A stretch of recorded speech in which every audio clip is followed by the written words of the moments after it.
Hello there once again, presumably beautiful people inside and out. I'm Remix the Idiot and welcome back to Etrian Odyssey Nexus. I just felt like having a proper intro. I mean, I haven't played the other two games past 3 yet, but so far, I'm not looking very impressed with the 3DS era games of Etrian Odyssey. I mean, they're still definitely better than 1 and 2 so far, I'd say. But the scummy DLC practices I'm seeing right now, for this game right now specifically at least, not impressed. I think 3 might still remain my favorite. Well, we'll see. If the game is just good enough on its own, maybe Nexus will be my favorite somehow. You can't beat the subclass mechanic though, as well as, having combat study and an actual enthralling and thrilling way to grind, as well as an even more thrilling way of discovering it. There's still been a lack of any farming so far as well. I mean, we're still just in the first floor of the first dungeon, but... right, who are we bringing again? Level 4 Mara with purely offensive stuff. Umag being our only defender. Teosra. Vale. Who I kinda regret giving Head Bash to. And then Moa. It's a utility character, like Mara. Still mostly offensive. I kinda regret not having any defensive capabilities right now. I also really don't like how freaking tanky every enemy is, even in normal difficulty. Heck, even easy difficulty doesn't do much. I guess it's only in the HD trilogy that they made Picnic absurdly easy. Oh boy.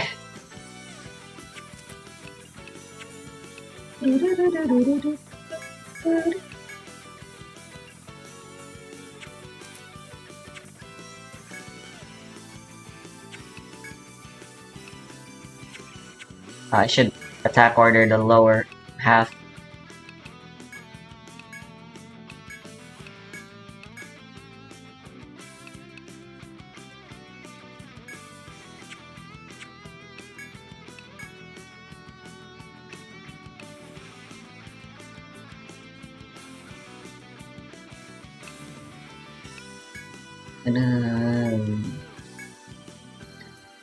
Paralysis activates surprisingly often.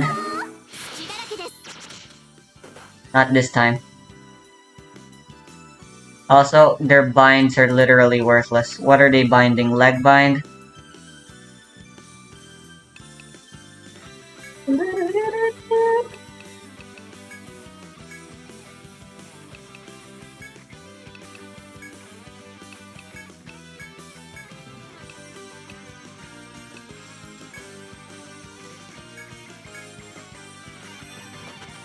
Ah.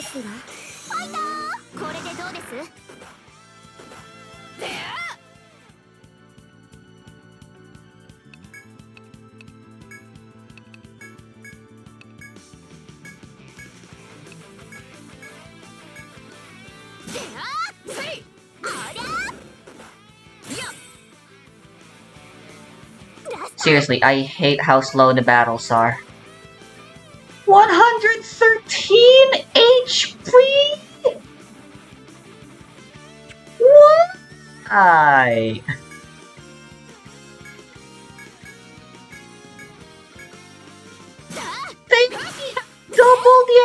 health we have!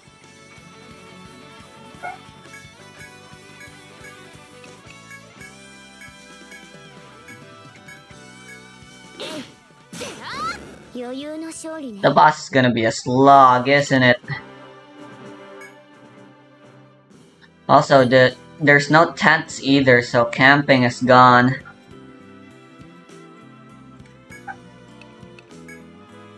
Which really sucks. I really like that mechanic as well. Even though I rarely used it.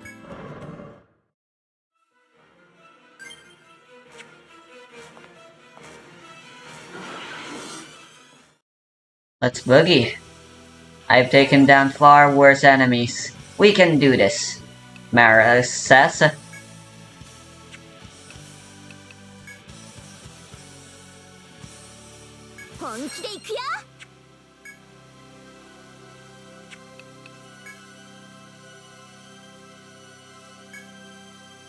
Whoa, it affects everyone.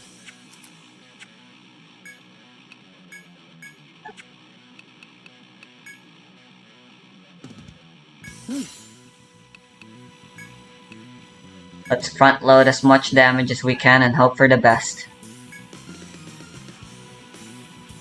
I like this song. Motto chikara wo. More power. That's what she said, in case you were wondering.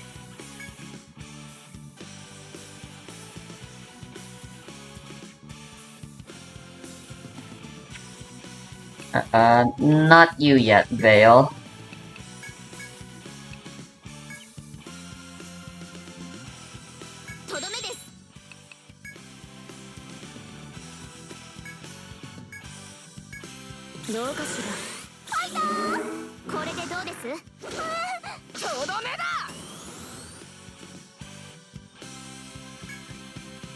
Oh boy.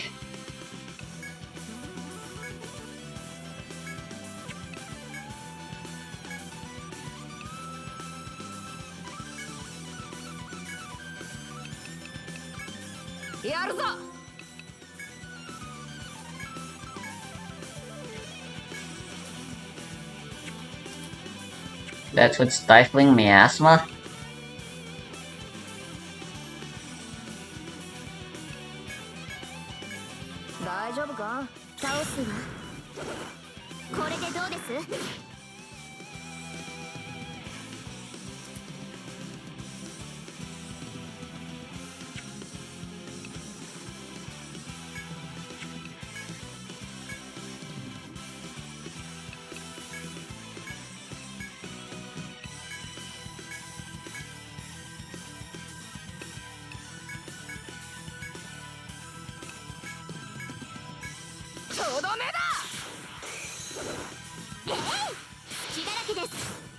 Ice seems effective.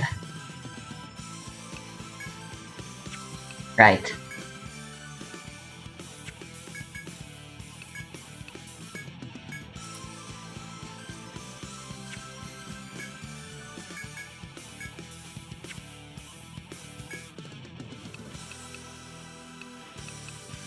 Does this count vines as well?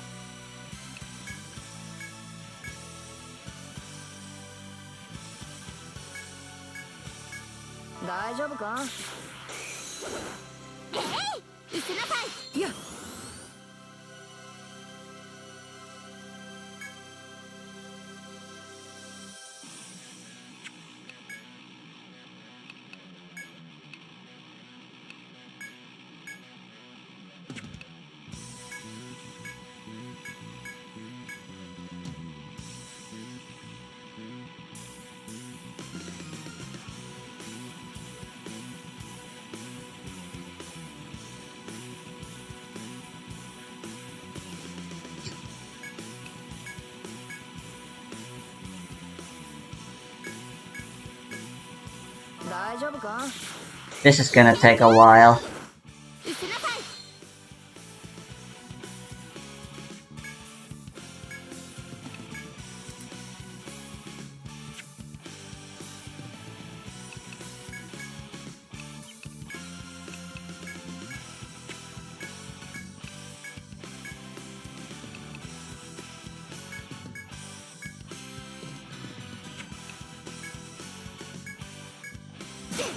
どうかしら。いけいけ。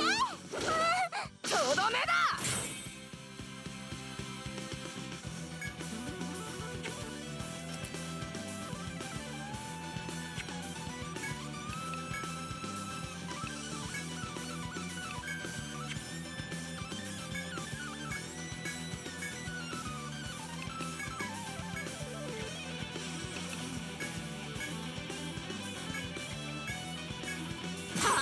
大丈夫か。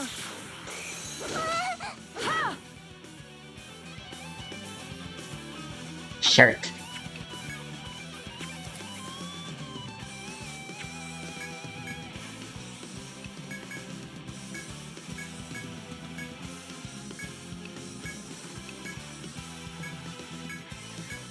Daijoubu ka?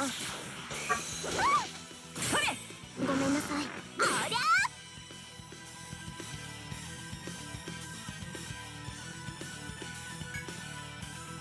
No, seriously, this is kind of disgusting. I'm gonna look something up real quick.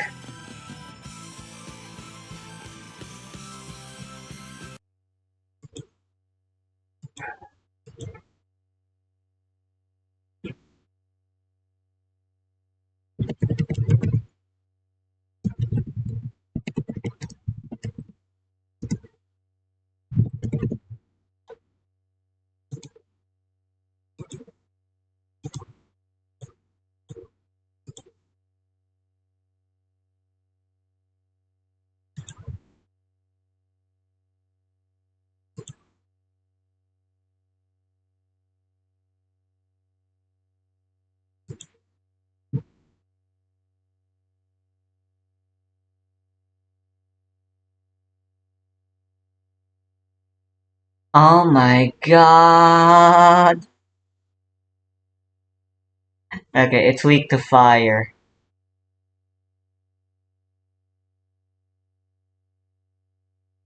And it can bind everything. It just gives 460 XP. It's got almost 3000 health.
It really is just gonna be a long fight, huh?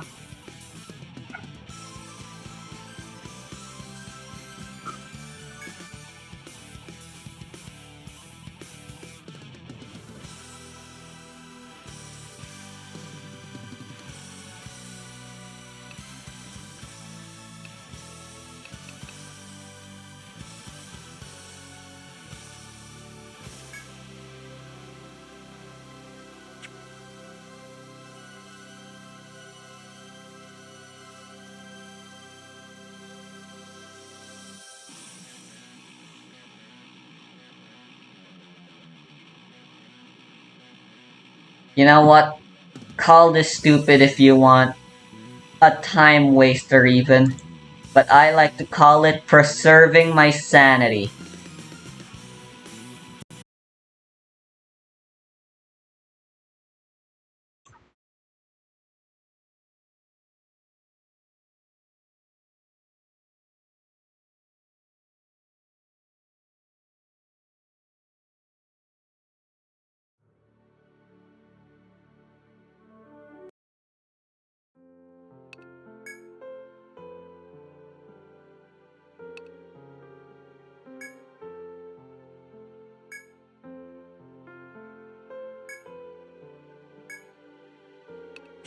What does it say for every difficulty?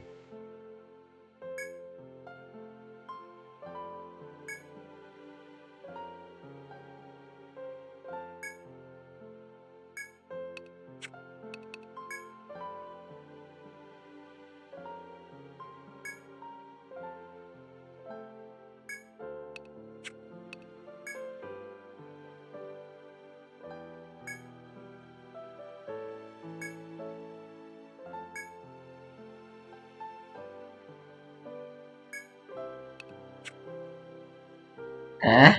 Heroic is the exact same as expert, it just can't be changed? Huh? I guess this is for locking certain achievements or something.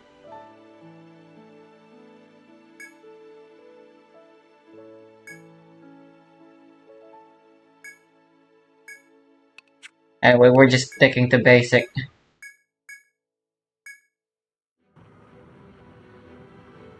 Blah diddy blah di blah blah. What weather? Okay, it doesn't matter. Teotra used her time magic bullshittery so we can start over. Canon. 汝は我らが募った冒険者遥か東四季を南海名君と汝がどこから来たも我らが向かう絶周辺のここまでのだが目的そろそろ雲を抜けるぞ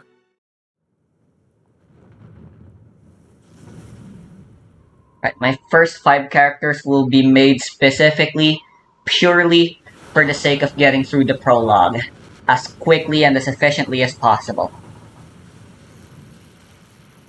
I can't skip this. Great.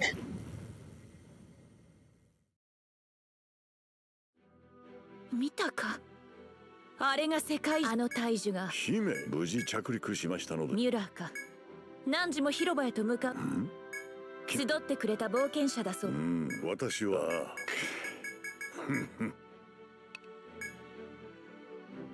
ではな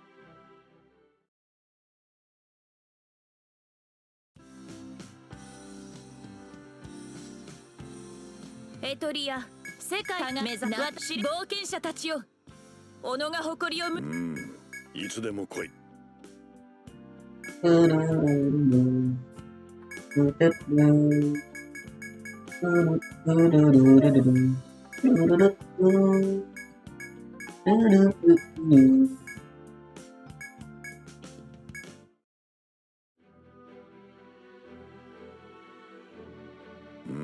よく来た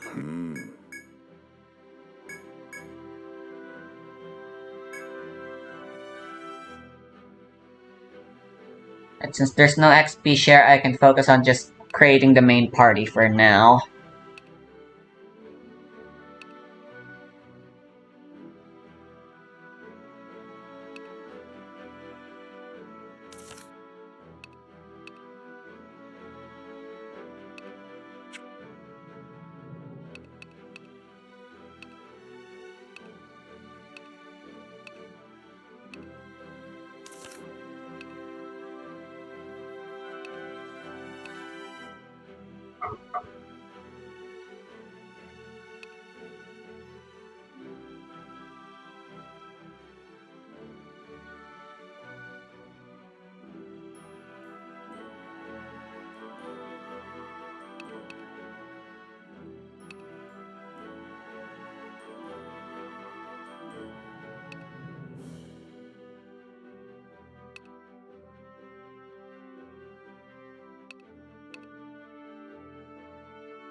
I think a Shogun will be useful, so...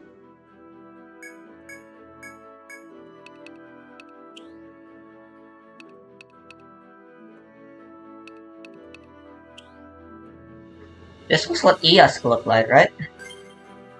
Obviously, the Shogun's gonna just be Ieyasu.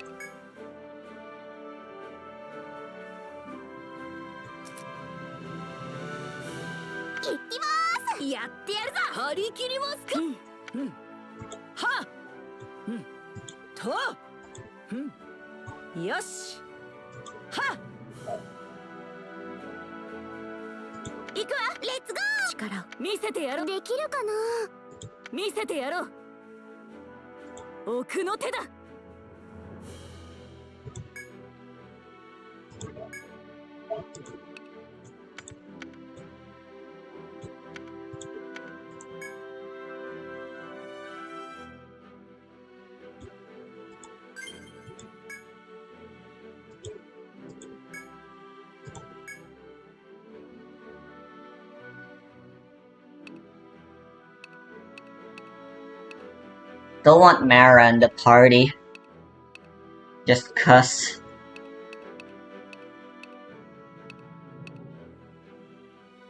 Oh, farmers can use scythes.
What the hell is overheat?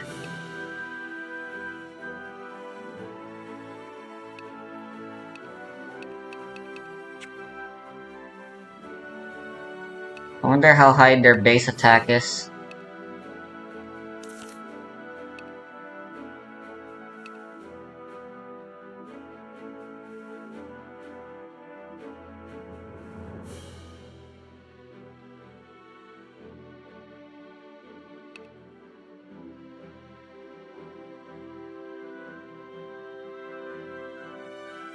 Ah, that's pretty nice.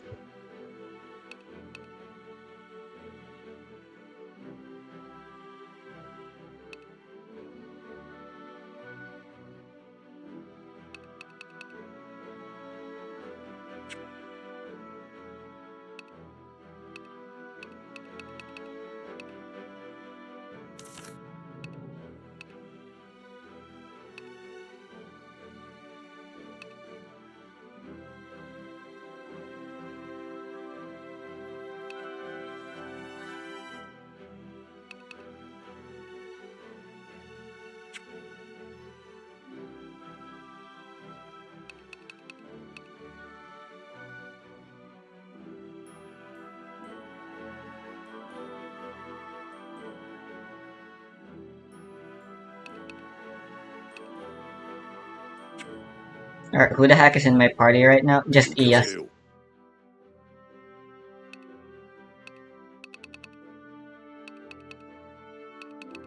I want the Zodiac.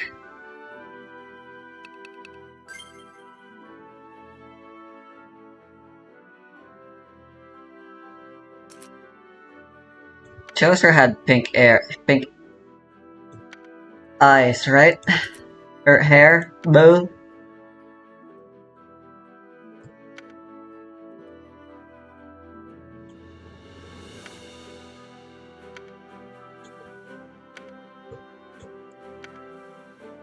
do I get the shade just right? There you go. 力を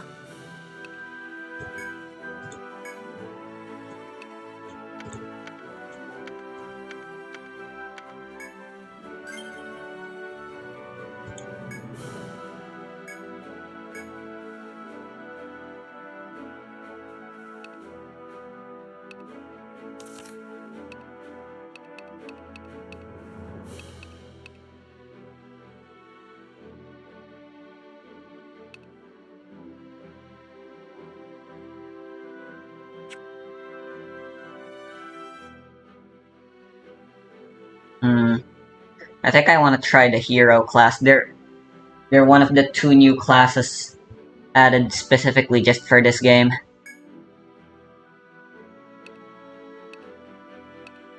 Ah, great. There's little kitties too.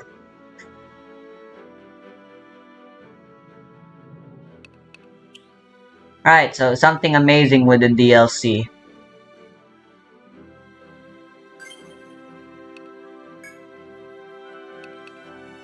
There's a fucking bikini armor. I mean, I didn't purchase it, but we may as well use it.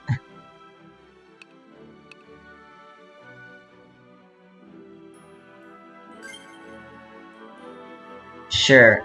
She kinda reminds me of the hero, or rather the warriors, I guess, from the freaking whatchamacallit, Dragon Quest series. So, you know what? Sure, this'll be me.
How cliche.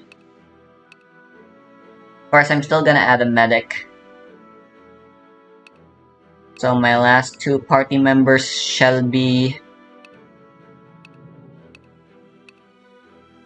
the Sovereign Mara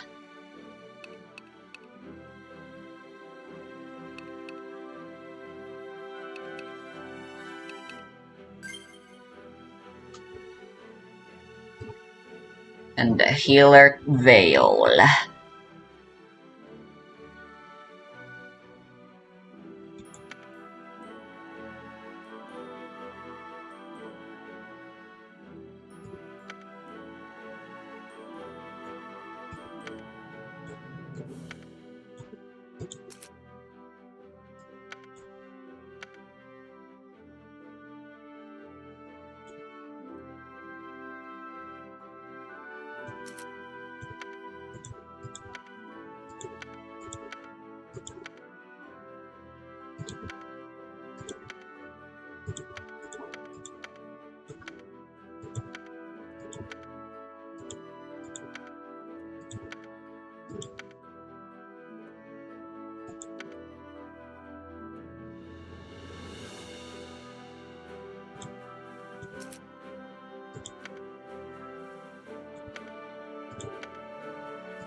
行きます。任せたいけできるか見せてやろう。力をな。もっと力を。先手必勝です。参りますわ。全力で行く。やってやるぞ。始めよう。僕に任せていくわよ。レッツゴー。行きます。張り切ります。力をやるぞ。先手必勝で行くわ。やるぞ。やってやるぞ。全力で行く。やるぞ。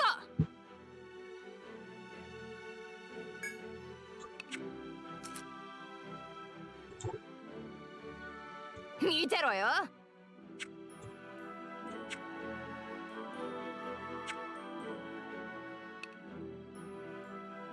How do I? Oh, we can only edit her voice. Interesting. I guess that's fine. Since this is literally just Veil anyway.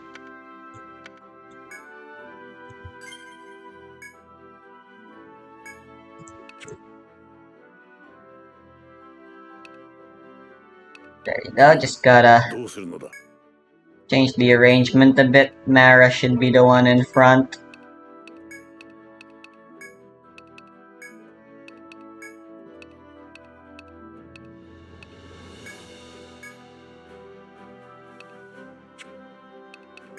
Hmm, いや。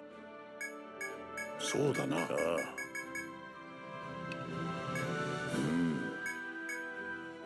おお。ふんふん。気をつけるように。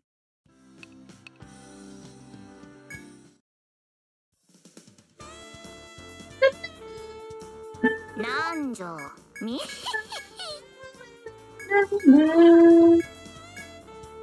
いらっしゃい。 I なんじゃ I believe weapons are far more important to get right now.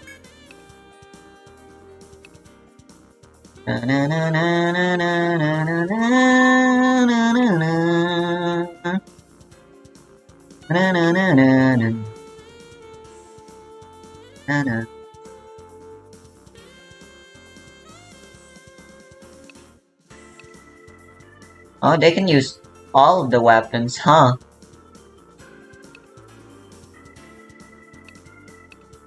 Apparently they can use rapiers as well.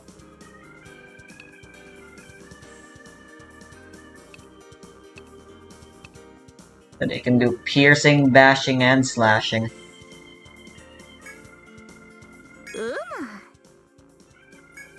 Slashing is what I want right now. Slashing is all we need right now. Alright, the boring hero only uses a sword. 装備を変えるのかよ。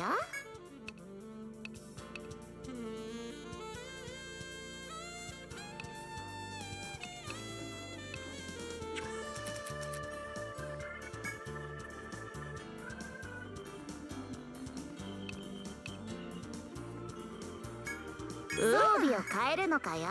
We can get armor, money for armor as we go along.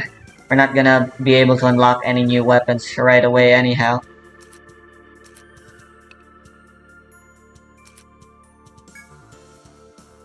That being said, this really is a super slow start. Na na na na. Na na na na na na. Na na na na. 何にするのじゃ。 Getting some speed wouldn't be a bad idea, honestly. Except we're actually out of money. Alright, just shields for the frontliners. 装備を変えるのかよ。装備を変えるのかよ。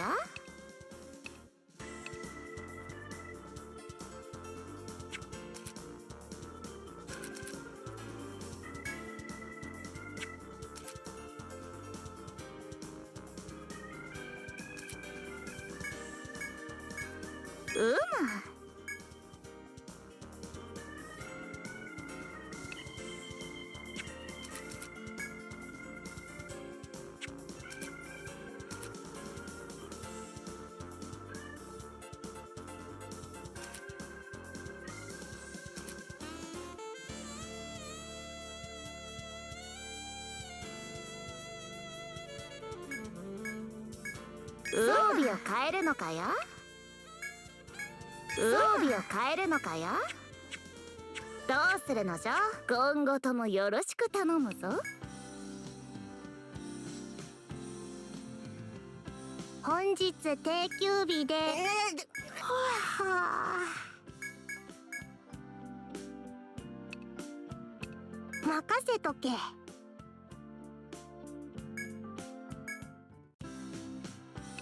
いってらっしゃい。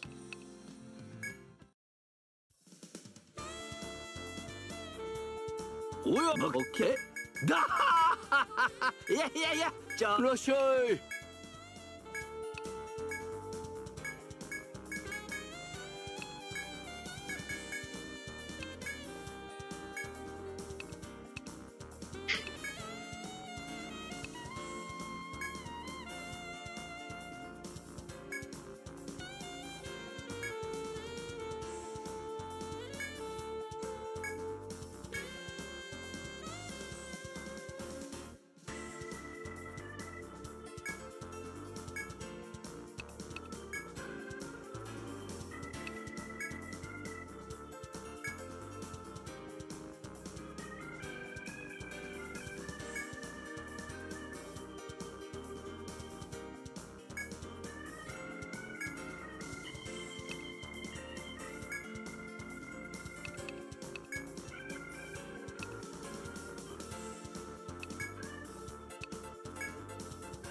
What? I see, so there's a benefit to being naked.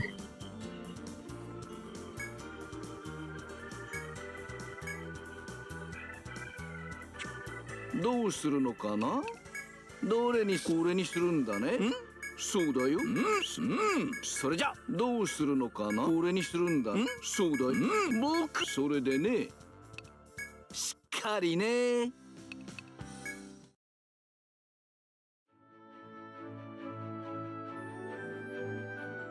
Lemuria. Le Lost Archipelago.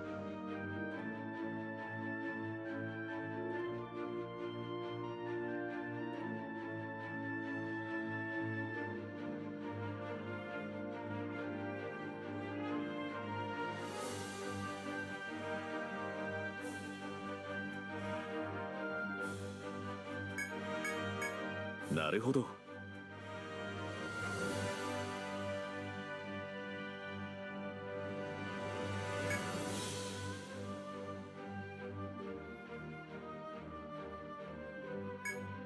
そうか。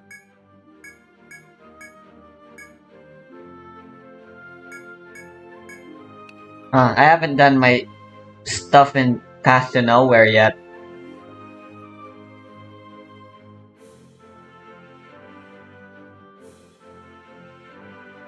これぞ本物のドリフト。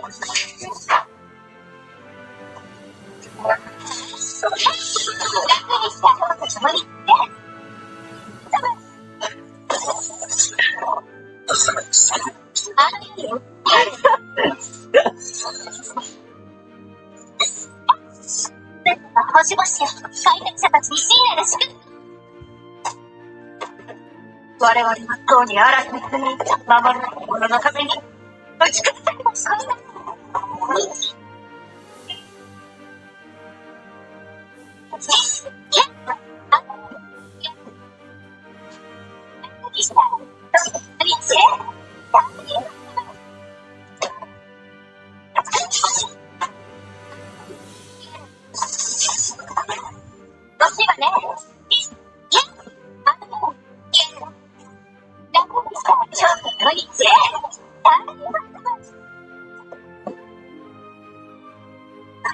Nice.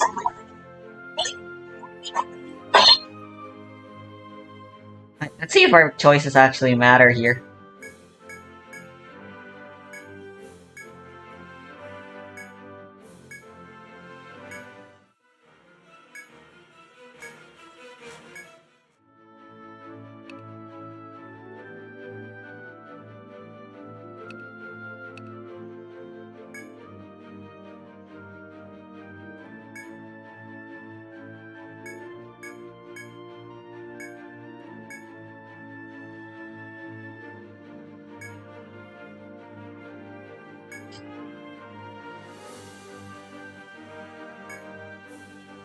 Alright, this time Terraster says we should use bait.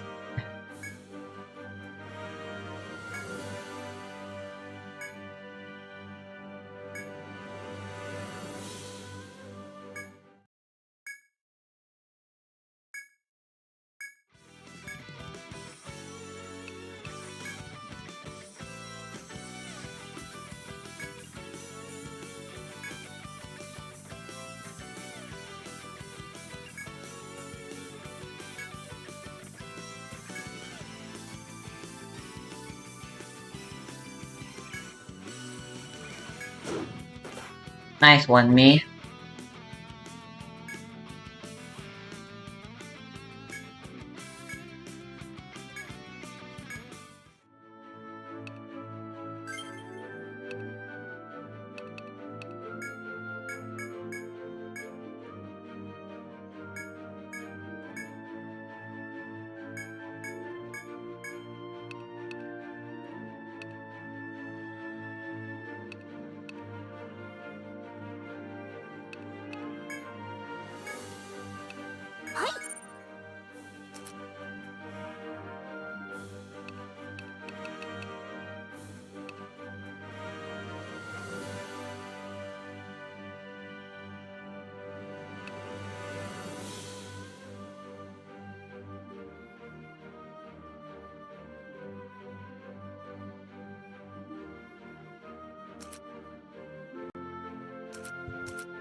Doesn't say.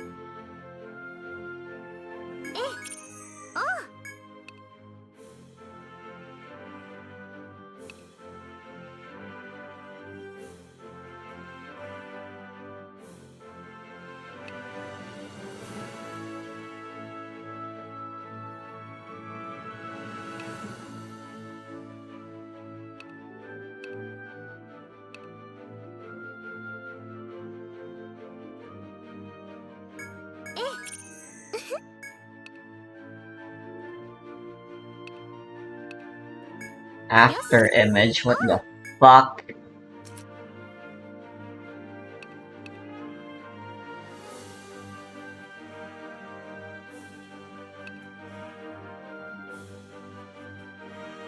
Oh yeah, Esk is supposed to have 2 weapons.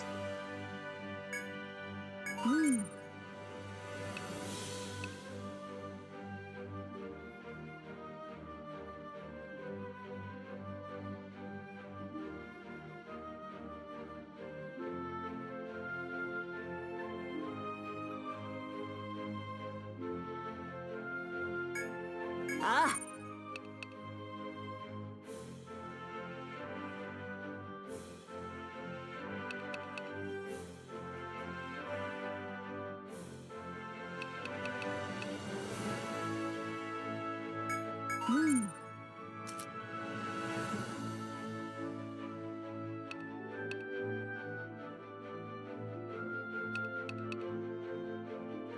Oh, that's cool. They have a lower encounter rate thing.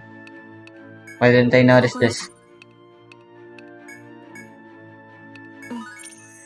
Seems real convenient.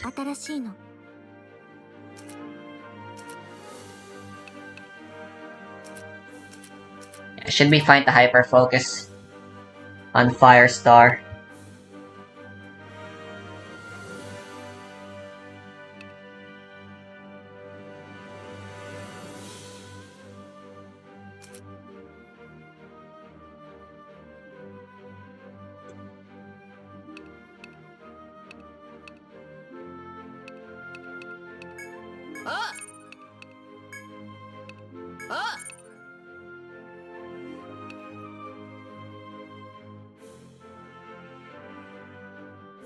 Interesting.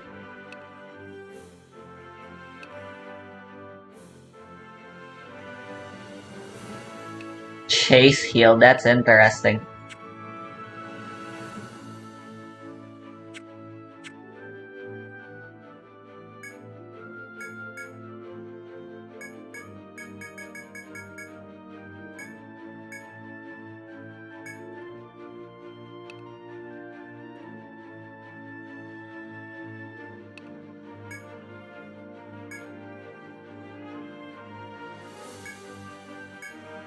Alright, so they're in the forest.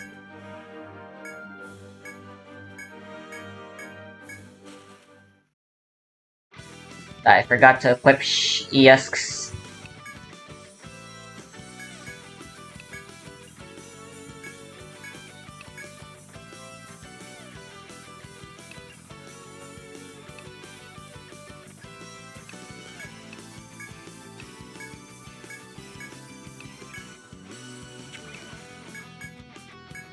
いけるな。ダウンです。せい。ああ。消え。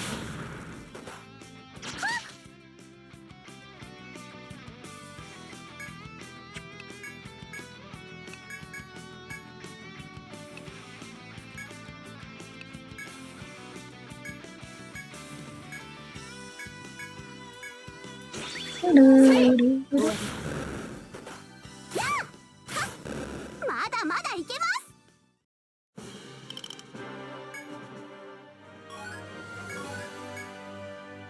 ありがとう。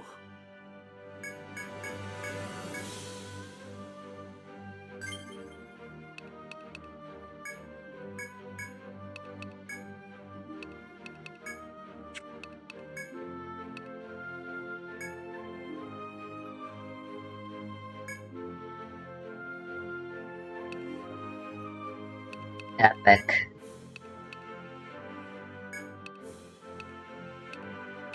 That should help.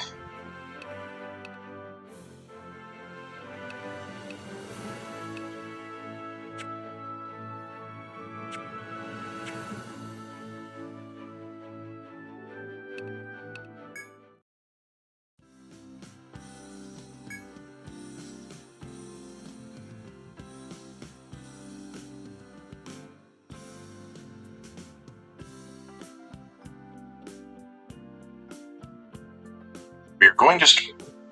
You know, let me do my freaking dailies first in Path to Nowhere.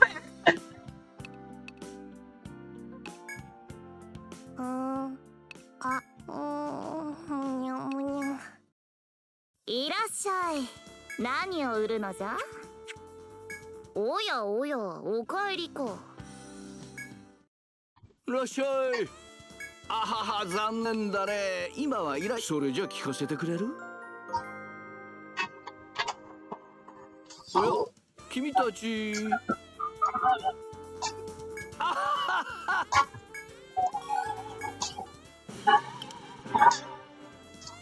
おや、それじゃ聞かせてくれる？いやあ、君たち。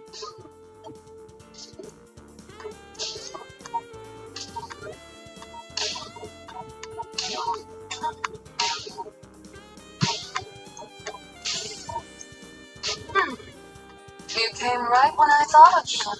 Well done. また切ってね。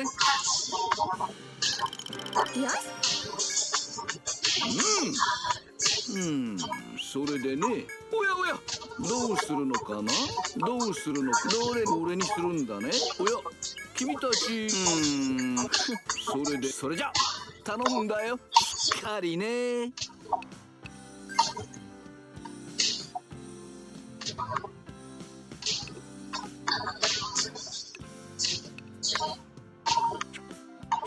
We should be fine going without healing yet, because we really need the money. ないでよ。主張するぞ。 That's why I made sure we had plenty of healing utility. いってらっしゃい。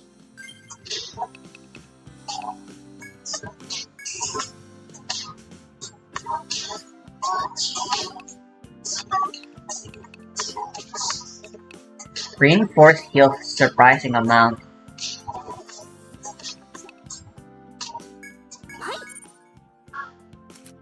Gave us such a minute.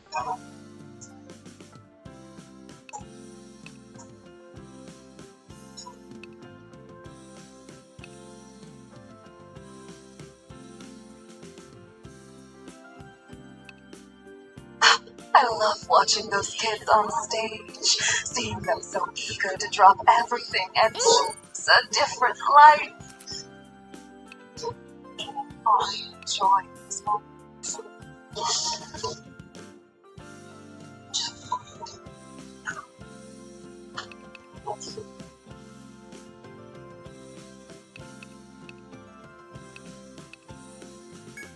ほう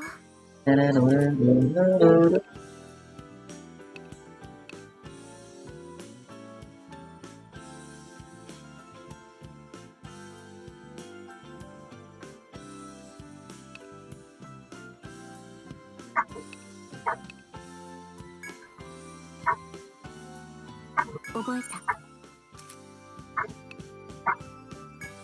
あ、そうか。 I should be able to last long with her around as well. はあ、なんだよ。なになに？ Right, I'm doing my dailies now.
I should have chosen lilies.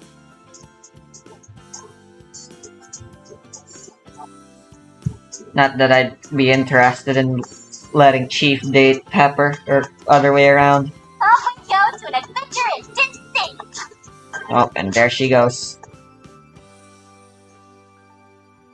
Oh, みんな知 are って you る？ here to see Michi? ねえ、寝すぎるとさ For you to ら take に the 眠くな time るん to だよ。 look at the new supplies. They talk if you're idle long enough.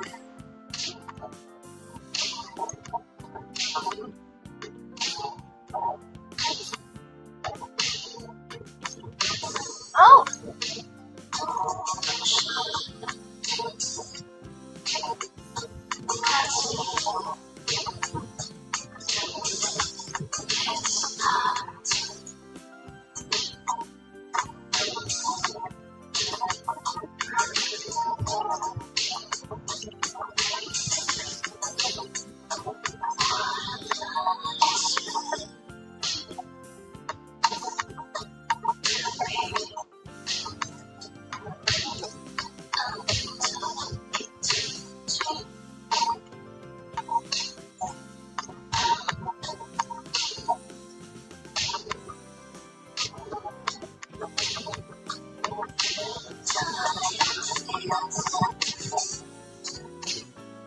Earthbound.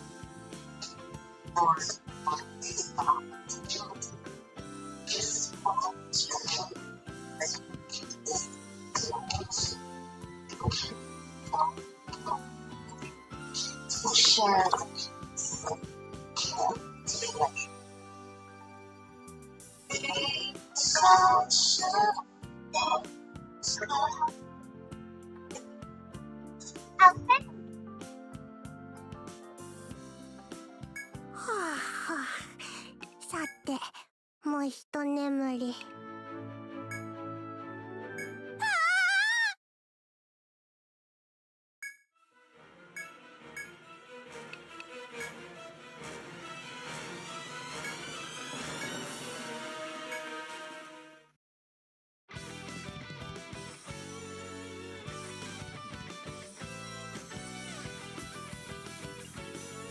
I bet you $10,000 he laughs his ass off. I don't give a damn if he does.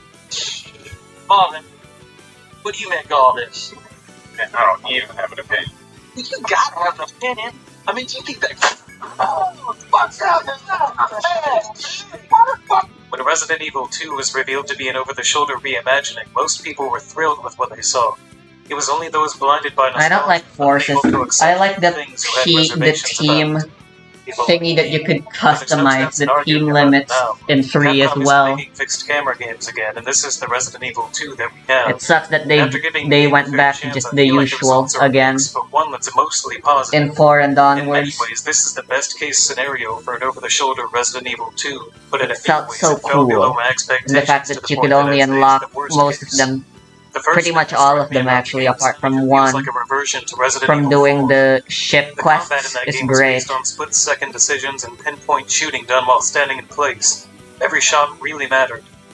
As the series went on, Capcom lost what made those controls appealing. It felt like your BB gun was firing right through the zombies in Resident Evil 6. But here, shooting matters again. The limbs flying off and headshots buying windows of time to run past. You have the ability to move and shoot at the same time, but it's well balanced by the fact that you're much more likely to miss. Zombies squirm around in a way that makes them hard enough to target while standing in place, and unlike the original Resident Evil 2, you'll need to save every bullet you can to get by. I found myself running low on ammo constantly on my first run, but never to the point where I was completely unarmed. I finished the first Birkin battle with the very last shot in my handgun, and I'm not sure if that was the game's adaptive difficulty or if I was just incredibly lucky. Either way, the balancing is extremely well done, and this is the kind of intensity I was hoping for in a remake. They've also succeeded in making a game that's genuinely scary. The zombies are the star of the show, and they've never been this grotesque. They manage to be threatening with how unpredictable their movements are, and they're built like tanks that can take headshot after headshot without going down. Getting caught between a few of them at once leads to getting eaten instead of roundhouse kick combos. A lot of people wondered if Capcom would add Crimson Heads into the game, but the zombies fill that role on their own by being so erratic that you can never tell when they'll spring back to life. The Licker is another enemy I was concerned about, since the over-the-shoulder view took away what made them threatening when they appeared in Resident Evil 5. That game sent them in swarms to compensate. I've always thought the only other option for over-the-shoulder was to redesign them to be much more aggressive. That's exactly what they've done here. They move extremely fast and absorb shotgun blasts without even flinching. I could never find a reliable way to fight them, so sneaking by became the only good option, and they were always a major threat when they appeared.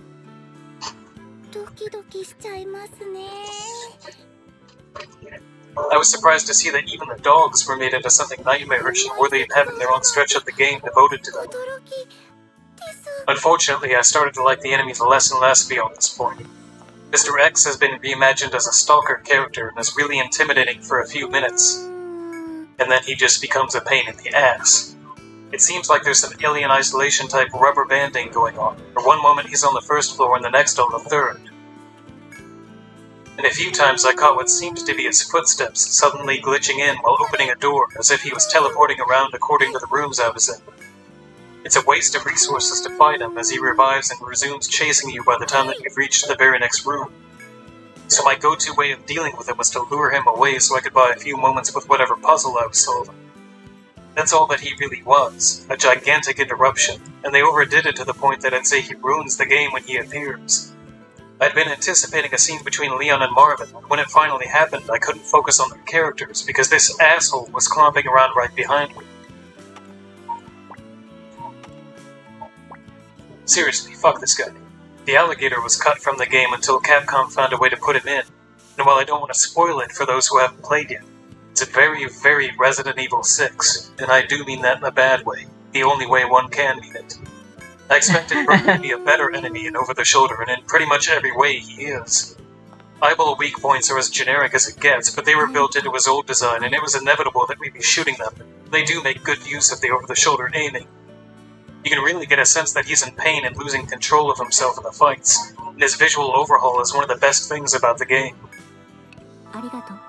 As expected, most areas have been expanded, but the streets are actually trimmed down. It takes under a minute to get to the RPD, and while there's a little more street content halfway through the game, I don't understand the point of moving it then. The streets set the tone for the original game and made it clear how hopeless and dangerous the city was before entering the RPD. What happens if we're just abandoned? The lone gas station at the start of the remake doesn't really convey the same thing. This seemed like a natural place to add content, but I guess we'll have to wait until Resident Evil 3 to get our fix of Raccoon City. The RPD layout is mostly intact with some extra rooms and a third floor added on. I got a little worried when this moment happened. Leon, it's Marvin. I need you back here ASAP. Because it reminded me of the way that other Amjerk players are on the map. Proceed through the hatch I just unlocked. Luckily, that's the only instance of it. You're totally free to explore on your own. I got lost at one point and had to recheck files in order to find that I overlooked some important clue, which is a lot more satisfying than following some objective work. I thought that Resident Evil 7 was a half step towards the older games where the exploration was more linear with less backtracking. But here, Capcom has really nailed the feeling of exploring the RPD. Everything after the RPD has basically been done from scratch without using the old layouts. Ina's new sewer section has her hacking into control panels to make her way forward. Bear in mind that this takes place in 1998, and this is what hacking looked like in the 90s. Plug in and all those files. The Gibson is finding us too fast. It starts off as an awkward mechanic and becomes really tedious when Mr. X is thrown in to stalk you while you hack the consoles. There's even a boss-type confrontation you have to hack your way out of. This whole segment can fuck itself, and if I haven't said it already, this guy can get double fucked. On the other side of things, Sherry's new segment is excellent. It really pushes how disturbed Chief Irons is. There's a little bit of Resident Evil 7 type stealth, but it's really well done and doesn't go on any longer than it needs to. This is a huge upgrade from the original box pushing It puzzle. seems the 6 slot's gonna be a very rare Brought back the original thing. zapping system with A and B scenarios. Maybe it would be best if I But put Mara in the back. by how easily it was handled. The original actions like taking a certain weapon or unlocking a door would have consequences in the other character's scenario. The stories matched So up very Shie's well. clone shows up No in the actions front carry and over deals between more campaigns damage. now, and sections where Leon and Claire would have crossed paths in the original now just have a note from the other character being left behind. That way, To my surprise, I can certain much more scenes get directly easily repeated. talk Royal You Vale, might see a certain character die and then dust which will be themselves off another to die the useful exact same additional way again bit of 20 minutes later healing in we the can second one. take. The old B scenario ending was an even more dramatic finale that felt like the true ending of the game. But here it just feels like a tacked on thing they shouldn't have even bothered with. My biggest for problem now, with the game is its atmosphere. Yes, the We game need all was the amazing damage on in a defense technical for level. now. Capcom is really pushing what their engine But when can I do level to up, impress you I'll with lighting change. effects and photorealism, and it's kind of boring. The original Resident Evil 2 didn't really have the hardware to generate the kind of mood they wanted, so they had to use a lot of workarounds like fixed cameras and pre-rendered backdrops. Limitations like that aren't necessarily a bad thing. Jaws was supposed to have a shark in it, but when the robot broke down and they filmed without it, the result was something much more sinister. He's got under the boat. I think he's got under the boat. Resident Evil 2's atmosphere was created by dramatic angles, great art direction, and a really powerful soundtrack. That's why it's held up so well in spite of looking so pixelated and blocky. The things the atmosphere was based on don't really age, and it's that atmosphere that's kept me coming back to the game all these years. I was worried that an over-the-shoulder game would lose some of the charm of the environments and that the soundtrack would end up being diminished to ambient noise like the other over-the-shoulder games.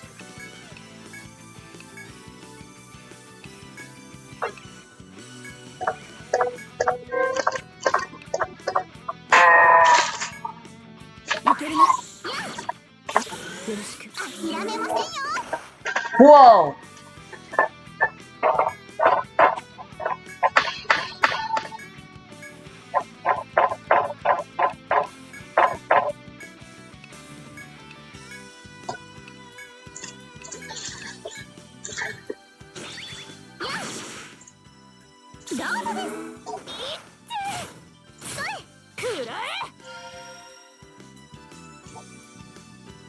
Boy, do I hate being right some of the time. Using a flashlight in a dark hallway is a cheap way to generate horror that gets tiresome pretty quickly.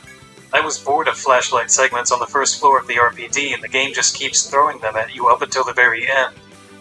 I loved everything I saw that wasn't a dark hallway. That only leaves about half of the game. You could argue that the first remake also darkened things compared to the original, but that wasn't lit by a wobbly flashlight. Resident Evil 2 takes place in urban and industrial settings, and it always struck me as leaning more towards James Cameron than George Romero.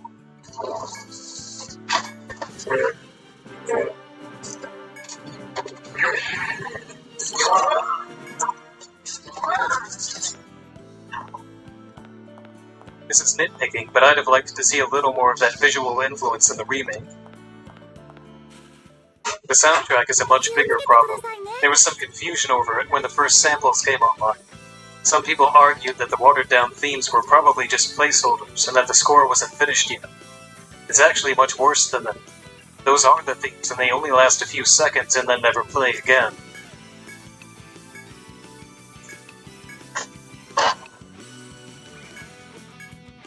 Not even Resident Evil 4 took savor music away from you. And those little ringtone length remixes are about as much of the old Resident Evil 2 as you're going to hear. Like I mentioned in the last video, the over-the-shoulder games seem focused on spatial awareness. This game takes it to another level with binaural audio. The 3D audio is great, but I see no reason why the game had to ditch its soundtrack completely to accommodate it. If there was one moment to crank the music back up, it would be the Birkin fights. He had a great theme in the original game, which they've passed up here in favor of much more generic music.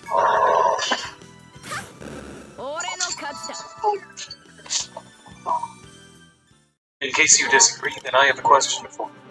I can remember the music to every room in the game 21 years later, and it's not just nostalgia. A lot of these themes were etched into my brain the very first time I played. You remember the library theme from this game in 21 years. Do you even remember it now, right after playing? Let me refresh your memory. No, wait, that's the I base believe one. this is Hold the on. right way. So I think that one's the loud. Wait, here it is. Wait a second. I don't even think it has a theme. Going the right The way moment I without was thinking. most worried about was this one. That's no good. It was so dependent on the score and the dramatic angles that I wasn't sure how Capcom would handle it over the shoulder. So you can imagine my relief when it turned out not to even be in the game at all. According to the original soundtrack option, this generic utility room is the equivalent moment in the remake. The soundtrack was such a disappointment that it left me wondering if there was some kind of legal issue preventing them from using the original songs. Then we wouldn't have the soundtrack swap. One of the best scores in gaming history was thrown in the trash for no real reason, and I find it hard to imagine a lamer outcome than this. Okay, it still sucks. The original soundtrack fits pretty well in some areas, but not so well in others. The first remake recreated the same songs to fit in with the new tone of the game. That's what needed to happen here. Although if those few remixes that are in the game are any indication, a good soundtrack was never in the cards for this remake. Resident Evil 2 probably isn't the remake that a lot of people were imagining over the past 2 decades. I was never concerned that it would be a bad game, and I didn't even really doubt that Capcom would find some way to make it scary. I was worried that it wouldn't be scary or good in the way that the original was. I'd say that this game only captures half of what I valued about the original game. It doesn't have shit on the first remake in terms of fully capturing an experience and elevating it. The original Resident Evil 2 isn't remotely close to being obsolete as a result of this remake. But the remake does manage to find a lot of new appeal in its own way, and it captures enough of the original spirit to still feel like Resident Evil 2. Aside from the mediocre zapping system, Capcom clearly gave this their all. I think they pulled off the game that they wanted to. Whether it's the game you wanted is for you to judge. But I think almost anyone would agree that this is easily the best game in the series since Resident Evil 4, and anyone who likes the over-the-shoulder games even a little bit shouldn't hesitate to play it. For fixed camera fans who don't like the over-the-shoulder games, you'll probably find a lot of things to hate here, and you may be better off just forgetting the whole series. I'd give it 8 out of 10, and I think that's a little generous. It's good as a new game, but very inconsistent as a remake. And I'm actually disappointed that Capcom didn't prove me totally wrong about every doubt. But I'd be lying if I said that I didn't really enjoy playing through it and seeing how the story had been translated to modern systems. It's not the game that I wanted, but it's a game that's pretty good. That's good enough. Good night. Good luck. Good God, don't fuck Nemesis up like this. Just sit down. Yeah, no shit.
俺の勝ちだ。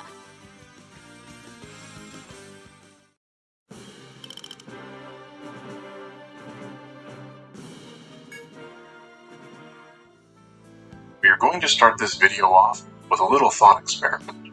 I want you to imagine for a moment that you are a physicist trying to understand our universe through science and mathematics. And imagine that one day, while working on a complex theory to explain some mysterious natural phenomenon, you uncover a brutal but absolute truth. That the universe isn't real. That our lives are completely, that nothing actually matters. How would this newfound understanding affect you? Would it drive you to despair, or would you reject it and hide from it despite its evident truth? Would you share it with everyone you know? Or would you destroy the evidence of your discovery to protect the world from it? Would this knowledge imprison you, or would it set you free? Meaninglessness is the defining characteristic of the modern age. More than ever before, we suffer from an absence of purpose, a perspective-shattering global realization that nothing truly matters. We surround ourselves with the shallow, the fleeting, in order to protect our minds and egos from the futility of everything around us. We seek meaning in fandoms, cliques and in guilds and in parties. We feed the emptiness inside of us with whatever junk will fit just to stave off the hunger pangs.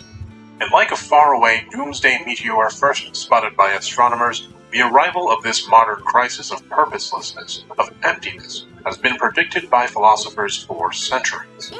These same prognosticating philosophers, discussing the nature of this emptiness, often tried to offer solutions to the crisis.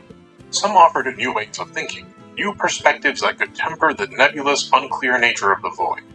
And yet others offered plans of action, means of self-improvement by which one could either overcome their internal feelings of meaninglessness or otherwise create one's own meaning to slot into the emptiness where meaning should go. The problem with these proposed solutions, and for that matter with these predictions, is that they come from philosophers, the single most difficult and unsociable group of people in all of history. If one tries to engage in the content of philosophy without the context of philosophy, it is easy to get lost. And yet philosophers seem almost hell-bent on making the context of philosophy as impenetrable and confusing as possible. A philosopher will tell you to your face that understanding Albert Camus' The Myth of Sisyphus requires you to have completely ingested the works of Friedrich Nietzsche, which in turn requires you to completely understand the ideas of Schopenhauer and Kierkegaard, and before you know it, you are staring at the cover of your 800-page copy of Immanuel Kant's Kritik der reinen Vernunft and wondering how your life went so wrong. It's a blessing, then, that we have artists to bridge the seemingly impenetrable gap between philosophers and regular people. Indeed, with every step philosophy has taken into the impenetrable inkiness of reason, art has followed closely along, explaining it and digesting it for everyone else. And throughout history, we've received this processed philosophy in the form of music and myths, of paintings and parables, of literature and liturgy. But in the present, there is an emerging art form that I think is better suited to explaining philosophy than any that has come before, and that medium is video game. And if you like thoughtful games, why not consider trying today's sponsor, Raid Shadow Legends? If you've watched my videos in the past, you know that I've got a soft spot for the occasional mobile game, and you're not going to need any other mobile game once you've got your hands on Raid Shadow Legends. With 700 plus unique champions, you will never be at a loss for choice. You'll have 15 different factions at your disposal, including but not limited to elves, dwarves, undead, and more. And with 12 imposing dungeons, heart-pounding PvP combat, and 3 exciting modes including a real-time live arena, you'll certainly never be bored. Raid also features regular content updates that you can play on mobile or desktop. Customize your character and join over 400 million players in 190 plus countries. Check out the intensity of these boss battles and these awesome character designs. Listen, if a challenge is what you seek, you could try your hand at Raid's newest boss, Akumori the Phantom Shogun. Beating this undead general will allow you to upgrade your gear to ever greater heights. Get started with Raid today. Looks like they You can know. use the link in the description or scan my QR code to get started with some fantastic bonuses, including the epic champion Drake and tons of useful boosts. Have you heard of the High Elves? Well, now you can play as them too. And if you can't get enough of Raid, you should check out their animated series, Raid Call of the Arbiter, available now on Vita. So check that link in the description, grab your Drake and boosts, and I will see you on Raid Shadow Legends. 最後です Video games are a very new kind of art. One might be compelled to strong feelings by poetry, and one might choose to interact with a beloved work of literature by producing fanfiction. But video games generally require direct interaction with the medium, which in turn produces a visceral, as opposed to abstract, understanding of the work. I guess And this CA's visceral image can't understanding always be is active, so comprehension and engagement of philosophical concepts without the need for exertive reason. Is an outcome that conventional artists and philosophers move heaven and earth to try and accomplish, but which video games can achieve by their very nature. And this brings me to two video games which I think are amongst the most compelling philosophical treatises on existential nihilism and the meaning of life that I have ever encountered. Toby Fox's Undertale, Deltarune. These games, though silly on their surface, encapsulate an enormous amount of philosophical substance. If one pays close attention to certain characters in each game, one can learn what Toby Fox thinks about different proposed solutions to the problem of existential nihilism, what he believes the limits of those solutions to be, and what he thinks is perhaps truly the best way to handle the void of a meaningless existence. Undertale and Deltarune are two quasi-related games produced by one Toby Fox. Toby's early works included a Halloween-themed ROM hack of the 1994 Super Nintendo game Earthbound, and music for the utterly incomprehensible 2009 webcomic Homestuck. Seriously, Homestuck makes Hegel's The Phenomenology of Spirit look like Llama Llama Red Pajama. It is astonishing then that Toby Fox went from making music for Homestuck to producing his own game. In 2015, Toby released a seemingly very simplistic role-playing game called Undertale. However, although the game appeared simple on the surface, the game's incredible writing yeah, and they're lovable doing it on characters purpose. propelled it to unimaginable I swear. heights. Undertale became something of a cultural phenomenon, selling more than 1 million copies in just 5 months. Now, if you haven't played Undertale before, let me give a quick summary of the game's plot. Long ago, two races ruled over the Earth, humans and monsters. One day, a war broke out between the two races. After a long battle, the humans were victorious. The humans sealed the monsters underground with a magical barrier, but the barrier was imperfect. Many years after the war, a human child falls into the underground, and from there the game begins. You, as the child, make your way through the underground, either slaying or befriending the monsters you encounter with the goal of escaping the underground and returning home. What makes Undertale unique, however, is that your actions in the game can directly affect the story to an astonishing degree. If you befriend every monster you meet, killing none, the ending is completely different from the ending you get if you killed even one monster along the way. Depending on if/when you killed a certain monster, the dialogue and plot and behavior of story characters can change considerably. A few of the game's characters are even aware somehow of the game's meta-narrative. These characters include Flower the Flower, whom we won't be discussing in great detail, Sans the Skeleton, and presumably one W.D. Gaster, short for Wingdings Gaster. All three of these awakened characters are related in a roundabout way. You see, before your character falls into the underground, the monsters were already attempting to find a way past the magical barrier, and Dr. Gaster, royal scientist of the Monster Kingdom, was ostensibly working on just such a solution. Gaster is noted as being a genius without parallel, and the creator of the Core, a sophisticated geothermal power plant that provides energy to all of monster kind. You probably won't meet Gaster in most playthroughs, though. His only in-game appearance is via a complicated Easter egg, and even then it's not quite clear if this figure is actually Gaster. His entire presence and story is shrouded in mystery. The game heavily implies that Gaster was working on a lot more than just the Core, that Gaster had indeed found a way past the barrier. Way past the barrier, as it were. In the game, so-called Gaster followers can sometimes appear in certain conditions. They appear as gray and occasionally twisted versions of other minor characters in the game. And it is through these followers that we learn a bit more about Gaster. One such a follower notes that Gaster's life was cut short when he quote-unquote fell into his creation. A different follower states that Dr. Gaster vanished without a trace, and that he was shattered across time and space. That same follower claims to be holding a piece of Gaster. Very spooky. And The final such a follower notes that though Gaster's experiments went wrong, that his life was cut short, Gaster is actively present somehow and listening into the conversation you are having. The most perplexing clue concerning Gaster, however, is not even readily accessible in the game. If you use save manipulation to access the otherwise inaccessible room 264, you are treated to a black screen with shaking white text written in wingdings. When translated, it states, Entry number 17. Dark, darker, yet darker.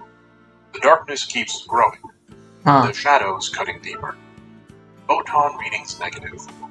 This next experiment seems I don't remember this. very interesting. What do you two think? Although we don't know what happens to Dr. Gaster, we know that it, number 1, involves darkness, number 2, involves him being shattered across time and space, and then number 3, fell into his creation. Let us go backwards then, for a moment, and return to the beginning of the video and apply that thought experiment to the character of Gaster. If you somehow found out, with absolute certainty, that existence is truly meaningless, what would you do about it? What did Gaster do? In order to understand the character of W.D. Gaster in Undertale, we must first start with an introduction to existential nihilism. Existential nihilism is a philosophical theory which states that life and existence itself is meaningless. Modern philosophers look at this idea of meaninglessness in different ways. Many propose their own solutions to that meaninglessness. Now, this quandary of the human condition is by no means exclusively modern. People have been lamenting the meaninglessness of life since ancient times. Why, Kohelet, the son of David, wrote in the book of Ecclesiastes the following, Everything is meaningless, completely meaningless. What do people get for all their hard work under the sun? Generations come and generations go, but the earth never changes. And yet, although this issue of meaninglessness is as old as human thought, it is only relatively recently that nihilism began to emerge, not as one condition amongst many, but as the prevailing and seemingly default condition of human existence. The emergence of nihilism as a distinct philosophical concept began as recently as the 18th century in, naturally, Germany. And in the traditional German fashion, Dang, alright, counter-attacking like that is as a amazing. way of criticizing opposing schools of philosophy within the greater school of thought known as German idealism. I'm going to forewarn you before we get into the weeds that German idealism is widely considered to be the single most complicated body of works in all of philosophy. If you don't understand what is going on, please don't worry. Believe me, almost nobody does, including most philosophers. On one side of German idealism, we had Immanuel Kant and Johann Gottlieb Fichte, who were interested in pushing the boundaries of philosophy as far as possible in the direction of human subjectivity.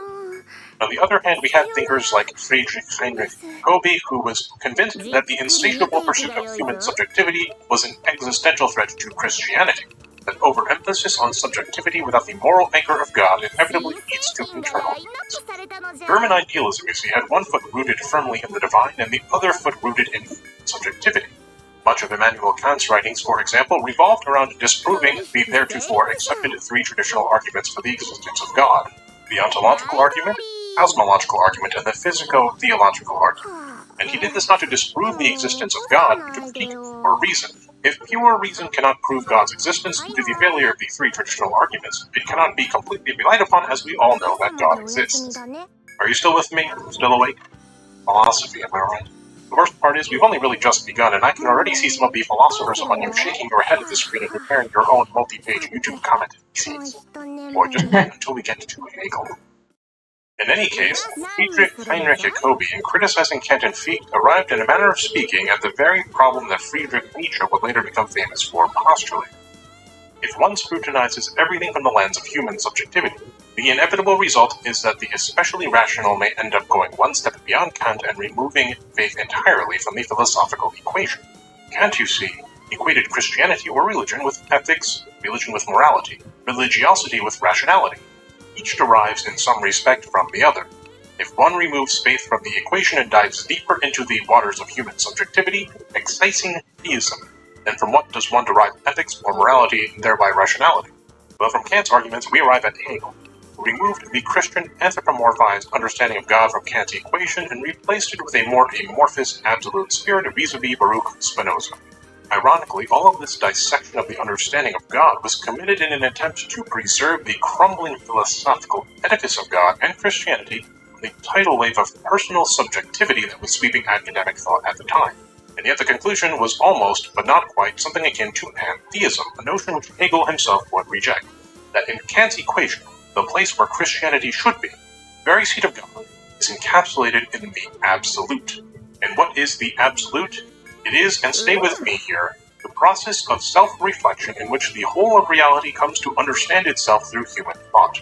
It is a singularity of rationality, the utmost state of all without remainder. It is an everything bagel. It is the infinite and universal black hole of complete truth. The conceptualization of the absolute was Hegel's great discovery, delivered to us in history's second most incomprehensible work. Most incomprehensible work, of course, being Homestuck. Not unlike Homestuck.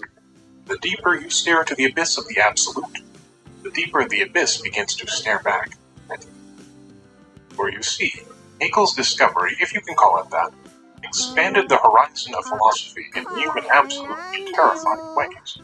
Human thought expanded in all kinds of new directions, and from Hegel we derived philosophers as diverse and all-encompassing as Soren Kierkegaard, Max Stirner, Ayn Rand, and Karl Marx. And it is from this zoomed-out perspective of everything, the absolute, when we begin to zoom back into the very specific, the subjective, and reject the abstract. The philosophy of Hegel falls into itself, and shatters across time and space, leaving its mark on every philosopher that follows, the post-Hegelians. Hegel certainly didn't consider his work to be a discovery of meaninglessness. Hegel saw the divine in the absolute instead of the void. Hegel, one might say, opened the door to nihilism. Those he touched with the understanding of the absolute would each try to resolve the quandary of nihilism in different ways. Post-Hegelian philosophers struggled to figure out how to solve the crushing emptiness of a meaningless existence. That which drove others to meaninglessness and emptiness, to Hegel, was merely very, very interesting. Toby Fox's Gaster is in many respects akin to Hegel. Gaster opened the door to the awareness of meaninglessness. Other characters were left behind to handle that meaninglessness in their own ways. Even if you have good intentions, you zoom out too far, if you abstract too intensely, you risk falling into your abstractions and losing your humanity. Now, it is important to note that our observations of these philosophers and Toby Fox's critiques What's the point of increasing max nihilism HP? must themselves be abstracted. In other words, neither myself nor Toby Fox are claiming that any of these philosophers bought completely into their solutions and went, quote-unquote, too far. Rather, Toby Fox's characters are an examination of these nihilism solutions taken to their logical conclusion in practice. Gaster's character, then, being sort of a mystery and not really proposing a solution to nihilism, is fitting, as Hegel himself also really wasn't trying to solve the problem of nihilism. The experiments of both Hegel and Gaster were the root of the problem itself. Neither intended their experiments to be that way.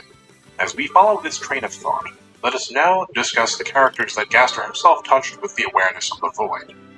We'll begin with a character most widely presumed to be one of Gaster's assistants, Sans, the skeleton.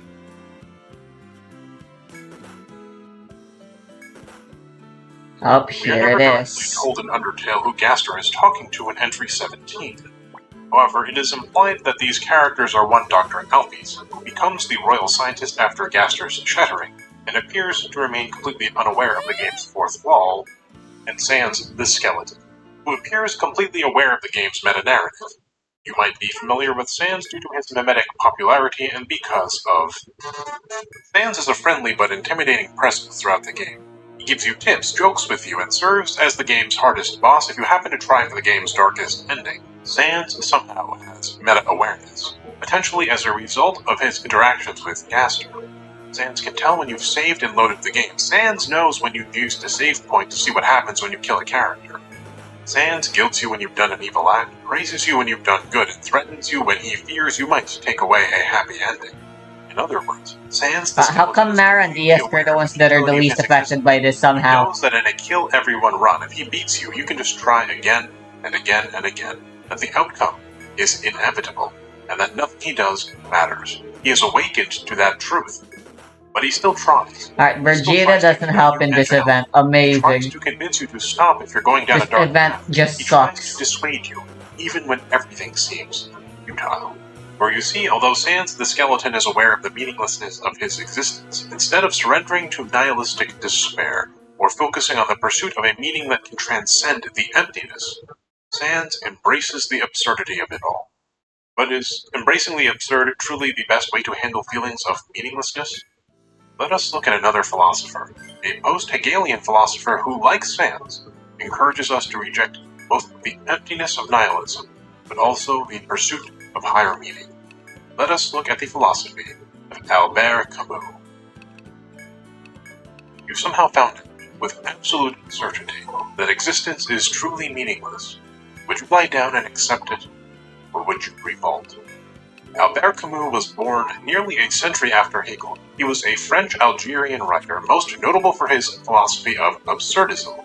Camus was a rebel by nature, and though he was a great philosophical thinker, he found the very practice of philosophizing disdainful, akin to Sisyphus of Greek myth rolling his boulder eternally up the mountain.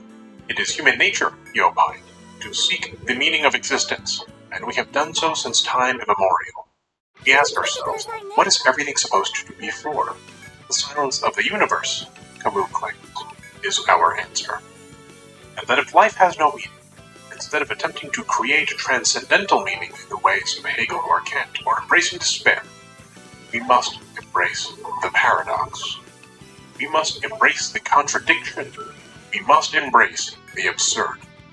If we humans are driven to seek meaning, the universe replies that it is seemingly meaningless, then the solution to that feeling of meaninglessness is to revolt, to take a leap of faith and face the absurdity of existence directly, living an authentic life.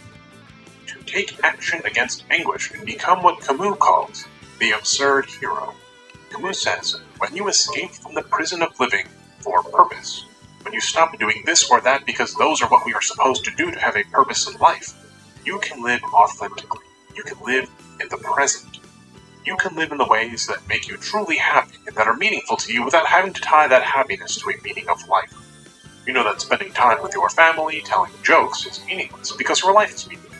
But because you recognize its absurdity, rebel against the meaninglessness and enjoy your time with your family in the present. You know that saving your family is meaningless because it is all meaningless. But because you recognize the absurdity of it all, you rebel against that meaninglessness and fight for the present anyway. To summarize, existence's fundamental lack of meaning is the absurd, and the desire to defy the absurd and to keep living in spite of it all is to revolt. Sans is very much a character in the vein of Albert Camus' absurd hero, almost to the point of parody. A nihilist, a person who has truly surrendered to the despair of meaninglessness, is without purpose or motive, save perhaps an impulse to destroy.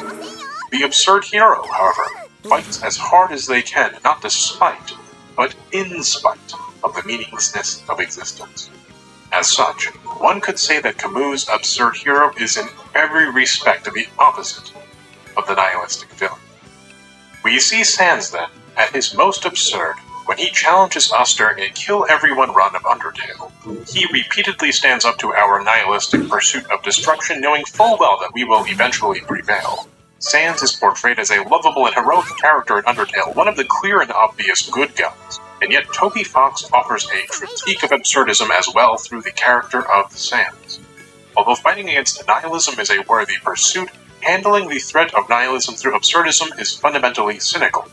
If your every action requires you to act in defiance of meaninglessness, your every action must necessarily be intentional. Sure, Sans is jokey and friendly, but if one looks closer at his character and at his interactions with the player, it becomes increasingly uncertain whether Sans is authentic in his behavior towards you and others. Sans is always smiling even when he fights you because he is a skeleton. Sans seldom shares his true feelings because he is always acting in defiance of them. In the vein of the absurd hero, is Sans truly your friend, as he implies? Or is his friendship with you merely a very convincing means to an end? Toby is warning us that the path of the absurd hero, of the awakened but rebellious spirit, is a lonely, exhausting, and ultimately depressing one. Luby says that the active pursuit of paradoxically authentic living in spite of an acceptance of cosmic meaninglessness necessarily becomes inauthentic, as every action requires mindful manipulation. The fate of Sans the Skeleton is a sad one. Even in the happiest ending the game has, it is only Sans the Skeleton who remains cosmically aware that it is meaningless. And it is Sans who knows that even if you've done everything right by him, in another time, you are not his friend, that even friendship is meaningless and inauthentic, and useful only towards a purpose. In your attempt to usurp the absolute of Hegel, be careful that you do not lock your perspective so firmly onto the greater picture yourself that you can no longer understand the individuals therein. Do not lose sight of the individual trees as you wander the woods, or you will become lost, as your mind's eye stares transfixed at the greater forest, the Megalovania. 気をつけてくださいね。 Deltarune is the second of Toby Fox's games, and as of this video, it only has 2 chapters released out of a planned 7.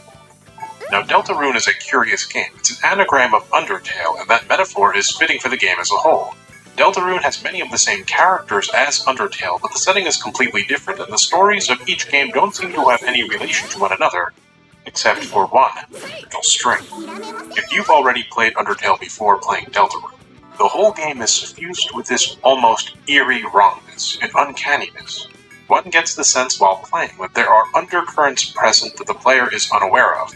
One gets the feeling that they are being watched. In the beginning of Deltarune, you are spoken to by an unknown presence and tasked with creating a character. In the background, as you are making your character, Toby Fox does something quite interesting. The musical track that plays includes a specific leitmotif, the motif of W.D. Gaster. And after you've finished making your character, you are told, presumably by Gaster himself, that your wonderful creation will now be discarded. No one can choose who they are in this world. The implication here is that Gaster is somehow involved and somehow present, even in this completely different universe. Shortly after discarding your character, the game begins in earnest. You travel to school, you meet your classmates, including your old friend Noelle and your bully Susie, and you fall through a world. Therein you meet the lovable Ralsei, a dark worlder who looks suspiciously like your brother. And Ralsei tells you that there is something called a dark fountain which threatens to upset the balance between light and dark, potentially destroying the world that you came from. Your quest is then to close the fountain and return home. Along the way, though, if you play the game in just the right way, you can potentially meet Deltarune Chapter 1's secret boss, Jevil. Jevil is a strange, delusional clown-like creature of immense power. The game hints, but does not outright state, that Jevil received some revelation from Gaster, awakening him to the meaninglessness of existence. He is imprisoned in isolation underneath the castle, where the Dark Fountain is located, but he states that in truth, it is he alone who is free, that everyone else is imprisoned. If you choose to fight him, he declares a few different times that he can do anything. That seems to be true. He can break the rules of the game. For example, his character is voiced, which is not the case for any other character in the entire game. His attacks and references are fourth wall breaking. His psyche is completely unhinged from reality. If you somehow found out, with absolute certainty, that existence is truly meaningless, would the truth imprison you? Or would it set you free? After all, if nothing matters, if nothing has consequence, then you could do anything. Jean-Paul Charles Aimard Sartre was a French philosopher and a contemporary of Albert Camus. And although they initially shared a similar approach to the problems of nihilism, their philosophies began to diverge as they developed, such that in the end, the two thinkers were all but directly opposed to each other. Not unlike Camus, Sartre rejected the idea of nihilistic resignation and asserted that human beings have the power to create their own meaning and values. And also like Camus, Sartre proposes that the solution to the predicament of existential nihilism is in rejecting societal expectations and seeking authenticity. However, where Camus and Sartre diverge is in how one seeks authenticity. For Camus, authenticity is derived from rebellion against the meaninglessness, When you recognize that nothing has meaning, that you are not free but enslaved, and yet you choose to rebel and persist in life, you are generating an authentic experience through rebellion. Make no mistake, says Camus. You are like Sisyphus pushing the boulder up the mountain forever and ever, never free from the meaninglessness of life. But if Sisyphus can manage to push the boulder in defiance, acknowledging the absurdity of action in the face of futility, Camus says, one must imagine Sisyphus happy. Sartre, however, derives authenticity from personal freedom. Even if life is meaningless, says Sartre, as long as we exist and are able to define ourselves from our conscious choices and actions, we can live authentically and create our own meaning by making choices that resonate with our core values. In other words, our freedom as individuals, the freedom to have our own unique core values, I like and being the able to freedom get to XP make from choices all that the further random those events values is what scattered gives throughout us the dungeon. our purpose. I can only assume and hope To there's live an more of authentic them life means to reject scattered societal about in the game expectations now. and to embrace a different responsibility, not to society, but to your own freedom to choose, and thereby your own power to make meaning. If one lives inauthentically, by conforming to societal norms or adopting predefined roles, or denying their own freedom even in physical captivity, one succumbs to what Sartre calls bad faith. One relinquishes their agency, thereby evading, without confronting, the existential challenges inherent in their existence. Jekyll is hardly as friendly or engaging a character as, say, Sanks the Skeleton. When we encounter Jekyll, he appears insane to us, a literal mad clown imprisoned in a dungeon. He makes no attempt to burst out of his prison once you've opened the door. Instead, he invites you joyfully, almost desperately, into his world. He is as jovial as he is violent, aware of greater truths, yet utterly incomprehensible. Toby Fox tells us through Jekyll that there is some value in pursuing the responsibility of individual freedom as a means to overcome the meaninglessness of existence. Even in terrible situations, of imprisonment, of desperation, of insanity, one can still live meaningfully, one can still live authentically, and one can still overcome despair if one does not relinquish their agency. If you choose to be free, you are free. But in the character of Jekyll, Toby also offers a warning. Where Sans, as the absurd hero, is stuck forever looking at the forest, Jekyll is forever stuck staring at a single tree, his own. Or if you build a new meaning of life out of freedom that derives from your core values and nobody else's, no societal expectations, no so-called bad faith, then you, and you only, are free, and everyone else is imprisoned. Sartre's solution to this conundrum is what he calls intersubjectivity, or the role of the other. Authentic living, Sartre says, requires one to recognize the freedom and subjectivity not only of oneself, but others. The other is not an object to be observed or manipulated, but is a fundamentally individual subject of its own right and freedoms. We are supposed to use the other as a mirror to challenge our own self-centeredness as we consider the perspectives and interests of others.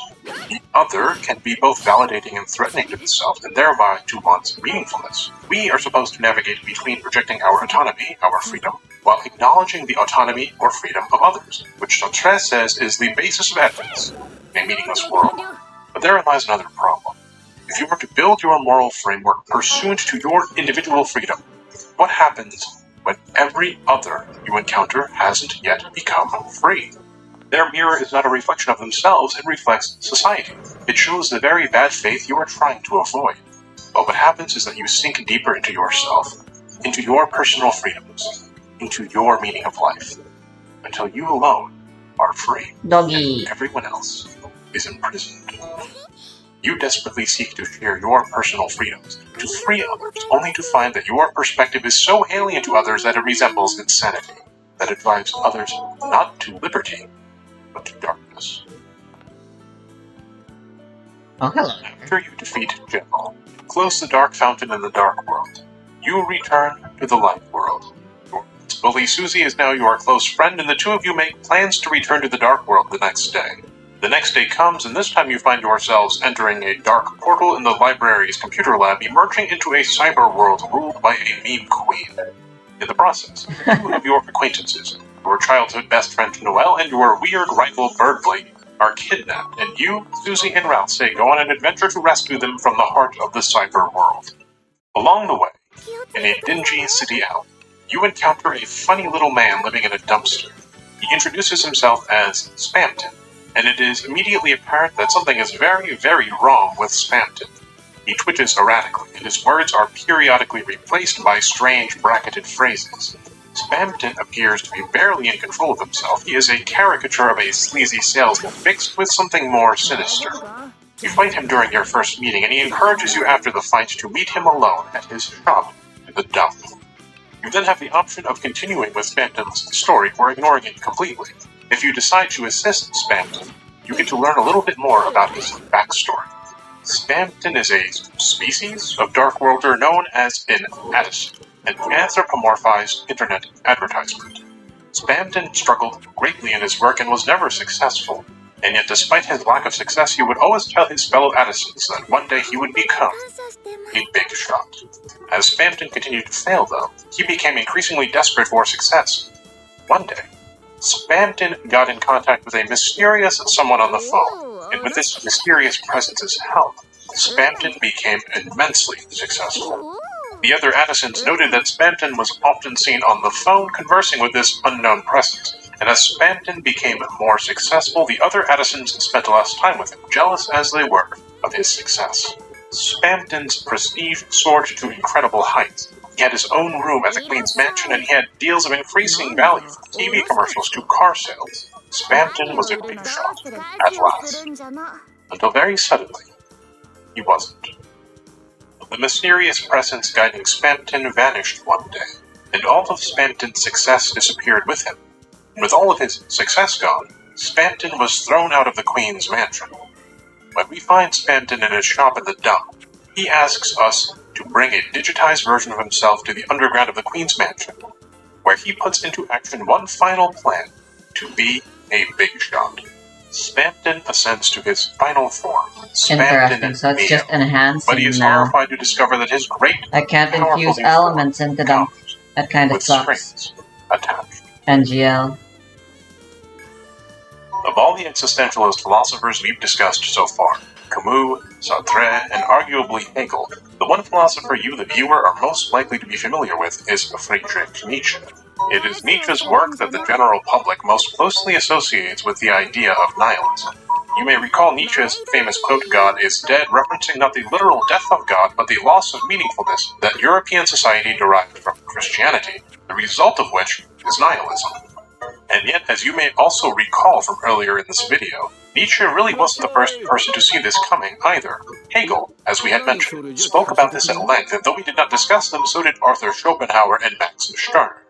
Nietzsche, however, was an especially vocal critic of nihilism, and he sought, perhaps more than any other philosopher, to warn about the impending zeitgeist of nihilism to come. In his critiques, Nietzsche postulates that two forms of nihilism exist: passive nihilism and active nihilism. Passive nihilism is a state of resignation and surrender to the meaningless.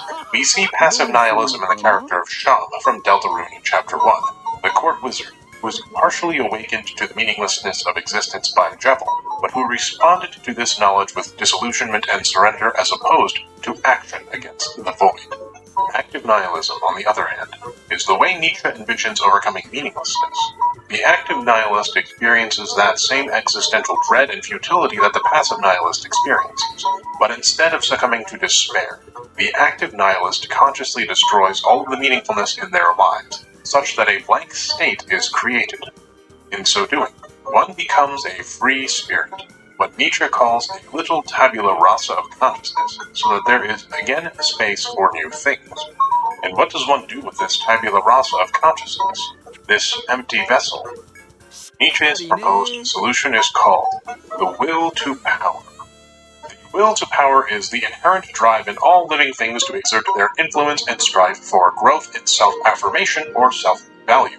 Nietzsche says that the underlying force of life is to expand, to overcome obstacles, to survive, and to exert control over one's environment. But merely tapping into the will to power is insufficient to solve the problem of nihilism. The will to power complements what Nietzsche calls the affirmation of life.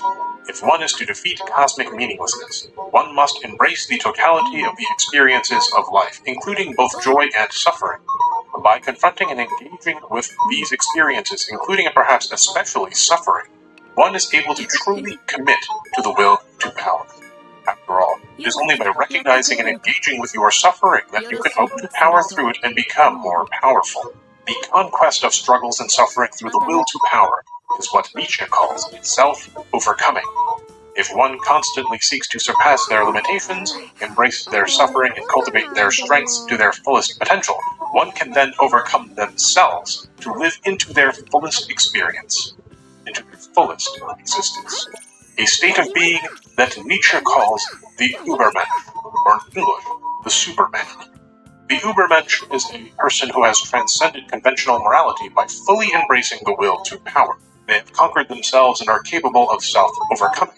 The Übermensch is meant to be the pinnacle of human potential. By pursuing greatness and by realizing one's own power, the individual can rise above the limitations of nihilism and inspire others to do the same. In short, one can become a big shot.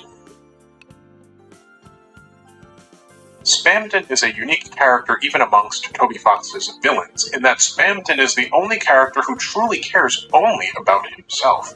The other enemies in the game are all purposefully shown to be empathetic. It can be argued that the entire point of Undertale is to show how there are no real bad guys, only the hurt, the misunderstood, and the troubled. If you are familiar with Undertale, you might know that the initially evil Flowey the Flower can be reformed. Asgore, the king of the monsters, is a gentle-hearted ruler who has made terrible decisions for the sake of his people, which he now regrets. And even Kara, who is arguably the most nihilistic character in the series, doesn't really care about himself. He is like Nietzsche's active nihilist, unenlightened by the affirmation of life, in that he seeks destruction congruous with the meaninglessness of existence as he understands it. Spamton, however, is aware of the meaninglessness of existence, informed of it, perhaps by Gaster. But Spamton seeks to overcome the emptiness by self-overcoming, by embracing the will to power. He desires more than anything else to become influential, become successful. He embraces the misery of it all, the humiliation, the indignity, and stops at nothing to achieve his goal of becoming a big shot. If one is lost in despair, if one is lost in the void of a meaningless existence, going to the gym, building one's career, working on one's skills, these are all great uses of one's time. All great ways to find meaning. However, pursuit of productivity, or material wealth, or power, for the sake of self-overcoming is an inherently selfish activity. And Toby Fox warns us that it is very easy to trip over the threshold, to turn the desire to improve oneself into a mindless quest for vanity. That if one tries to fill the emptiness inside with accomplishments and success and wealth and power, one might become the Übermensch, yes, but that becoming the Übermensch comes with strings attached. The Übermensch is a slave to his own vanity, is a slave to society's expectations of him, is a slave to his ego, and if the will to power is pushed to its utmost, the Übermensch is a friend only to himself. There is never an Uber that is Uber enough. One can self-overcome, but there will always be another self thereafter, and the process can never truly cease. The purest pursuit of Übermensch, the fullest realization of the will to power, leads ultimately to vainglorious self-destruction. And once you have crossed a certain threshold in the pursuit of power, of success, of wealth, and of the self, there is no coming back. When the final string is cut, what remains is not the Übermensch. What remains is you. You and your emptiness. The concept of home and what that means has a long philosophical history. Philosophers such as Gaston Bachelard, David Morris, Edward Casey, Emmanuel Levinas, and most notably perhaps Martin Heidegger, have all discussed the phenomenology of space and the significance of the home. Bachelard once described the home as the topography of our intimate being, and Heidegger argued that human existence and meaningfulness is intimately tied to the idea of the dwelling. That dwelling is more than just a physical space. The concept of home is the way in which we relate to the world and find a sense of belonging. Home is where we can actually and authentically be ourselves, away from judging eyes and in the company of those who see us as we truly are. But wait, what if we dig a layer deeper? Aren't relationships and family and loved ones and friends, aren't these all just obfuscations as well? Aren't these immaterial things just a candy coating around the hard material truth of meaninglessness? Maybe. But consider for a moment what meaningfulness is, what purpose is. Why do we so desperately want existence to be meaningful? Why do we despair if we believe that life might be meaningless? What is meaning? What is purpose? In this single question, what is meaningfulness? Heidegger and Camus and Sartre and Nietzsche and even Hegel touch upon meaningfulness as being some engagement or realization or pursuit of authenticity. And it is here where I think that Toby Fox offers his own ideas on meaningfulness. If you desire to live authentically, if you seek meaning, Toby says, perhaps what you truly seek is belonging. After all, who cares about what the universe says or does if you have some place to be? Nihilism is extremely alienating because it removes a person from a sense of belonging to the universe. Everything seems wrong. I don't belong here. I don't belong. To which Toby says, if you don't belong somewhere, then go home. In both Undertale and Delta, Toby gives us moments of respite from philosophizing and adventuring. Little glimpses of love and belonging, opportunities to go home. In Deltarune, for example, at the end of each chapter, one goes back to the comforting and familiar presence of town. We see familiar faces and old friends, and there's nobody to fight. It is only when the dark world intrudes upon the familiar, when nihilism strikes at belonging, that we must close the dark fountain for fear that the dark might overtake the light. And we see too how home can mean very different things for different people. We, the players, find the town and our character Chris's house comforting and like home. But we get hints that Chris doesn't feel at home in those places, that Chris feels more at home in the company of Susie and arguably Ralsei exploring the dark world. Home for one person is not necessarily home for another. And in the beginning of Undertale, not long after our character falls into the underground, we are spirited away from the violence of Flowey the Evil Flower by Toriel, a motherly goat monster, the former queen of monsters who takes us in and encourages us not to venture further. She treats us like her own child, and for just a moment in the game, a fleeting moment, there is a sense of peace, of belonging. For the sake of the game's narrative, we are encouraged to push past this respite. We are pushed to seek something greater, something more. And if you play the game all the way to its true pacifist, semi-secret ending, that is exactly what you get. The catharsis of a job well done, of everything being as it should be. But that is after you've seen everything that has come before. That is after you know that you could restart the game at any time and that Sans would be aware that all the good you've done would be for naught. That is before you realize that in tens of millions of save files all throughout the world, some Undertale universes never had happy endings or any endings. Some Undertales were abandoned, other Undertales were deleted, and yet some Undertales met a gruesome, desolate ending. Undertale, and increasingly Deltarune, is a game full of many choices. Choice to hurt or to empathize, choice to save or to destroy, the choice to befriend or to befoul. And yet there is an unspoken choice that you can make right at the beginning of Undertale. Damn it. One that the game doesn't even have a quirky dialogue option or unique state of play for. You Dang can it. stay with Toriel in that house and just shut the game off, never being any the wiser. Toby Fox says yes, you can try to resolve the emptiness inside by embracing the absurdity of it all. Yes, you can try to escape the meaninglessness of it all by sinking deep into your personal freedom. Yes, you can try to overcome the void by becoming the most powerful version of yourself. And yes, you can try to transcend nihilism by attuning to the absolute. But you could also go home. You can go back to the familiar, back to the innocent and simple. You can go back to where you belong. Now I understand that many of you may have never experienced this feeling of home that I am speaking of, perhaps outside of Deltarune or Undertale. That glimpse of belonging, of acceptance, of warmth, and purpose, and meaningfulness without condition. Some of you may even be persecuted for who you are, or your race, or your religion, or your nationality, or your identity. Home, though, is not necessarily a particular physical location, nor is it necessarily a group of people. Home is where you belong. And whether you already have a home in your heart, or you choose to build a home around you out of the people or animal friends you love, or you choose to find a home with others to belong to, home is out there. Home could be where your family is, or where your cats are. It could be the drama club at school, or the pub on a weekend. It could be with your stuffed animals, and it could even be, in defiance of Hegel and Kant, church. And where there is home, says Toby Fox, perhaps there too is the meaning of life. Maybe it doesn't have to be any more complicated than that.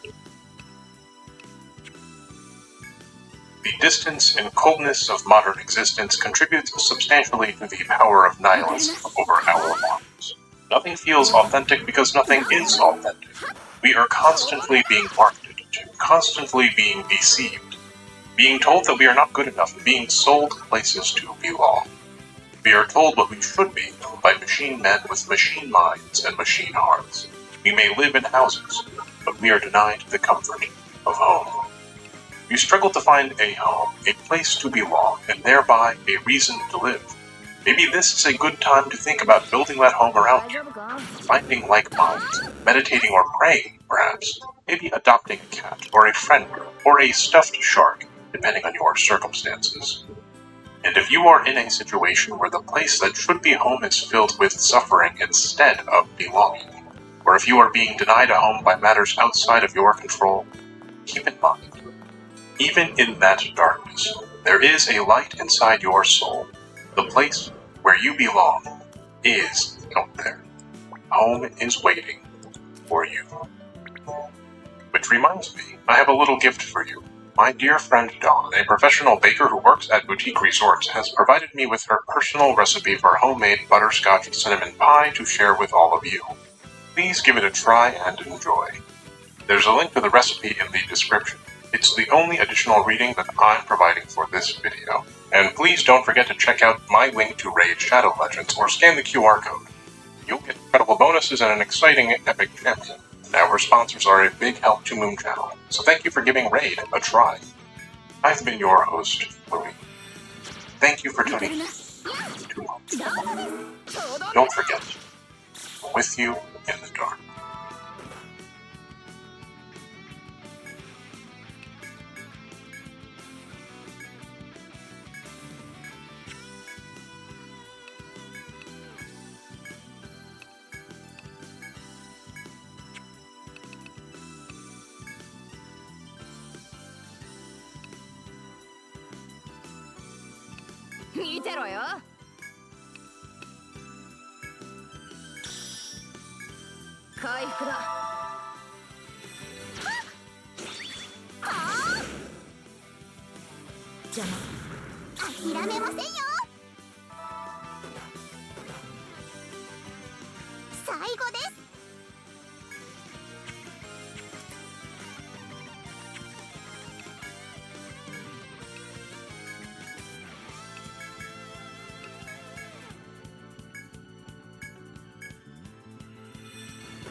くらえ。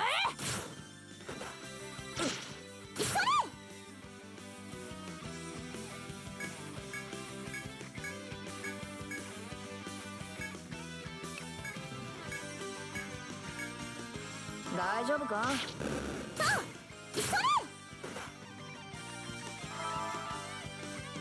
殲滅するぞ。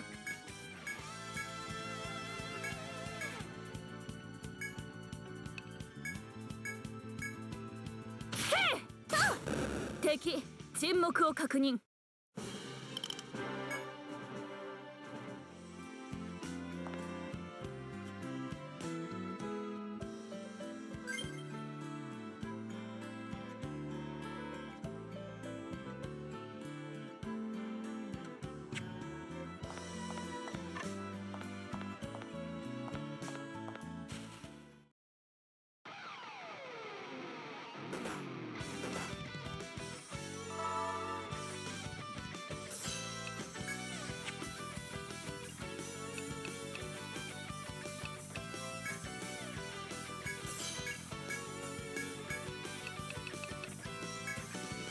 解放する。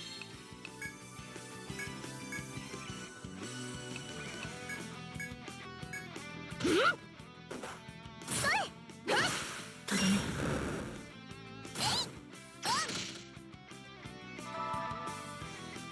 次最後。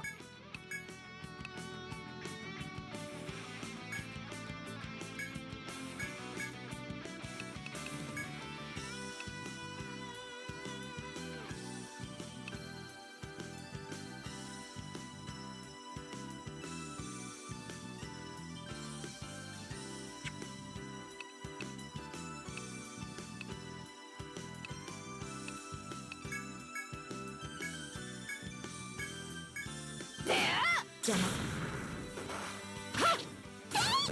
弱かった。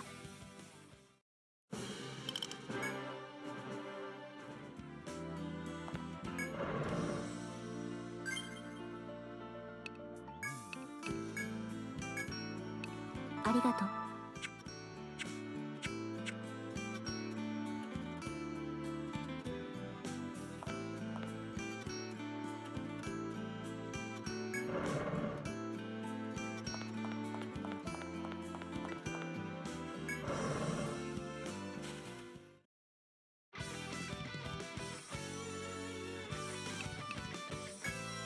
本気ですよ。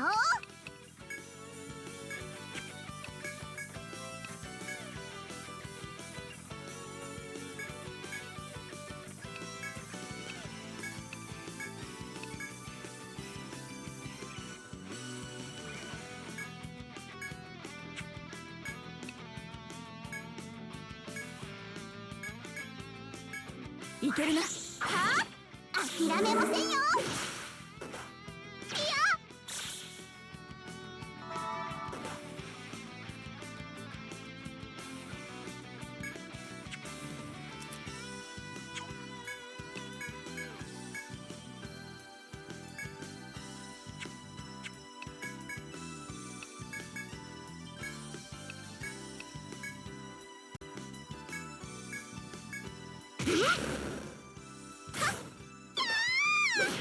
とどめ。諦めませんよ。Sure, I'm an 終 idiot. わらせるぞ。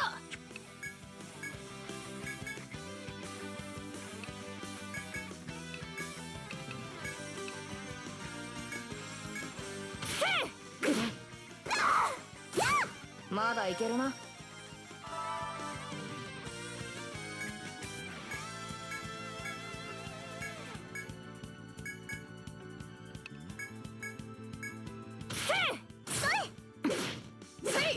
よし。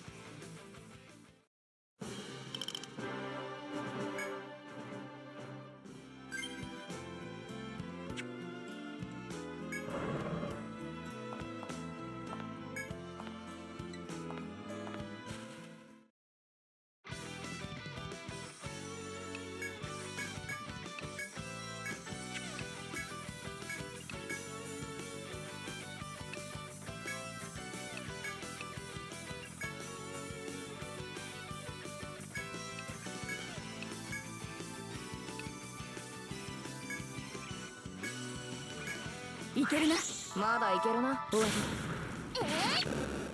諦めませんよ。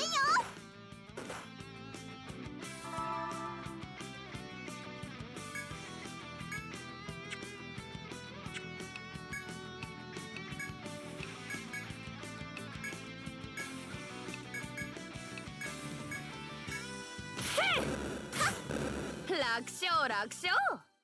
強くなりました。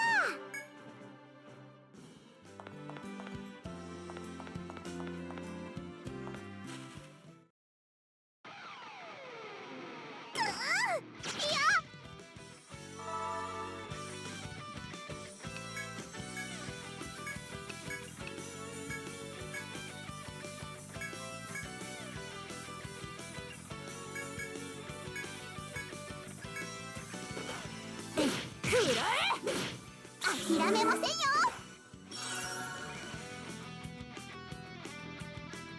It's 1 TP.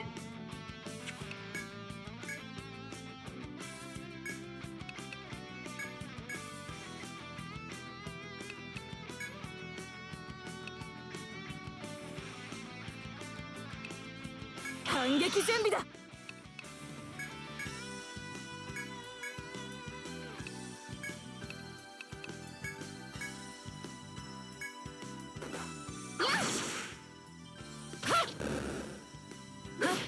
とどめだ。やあ。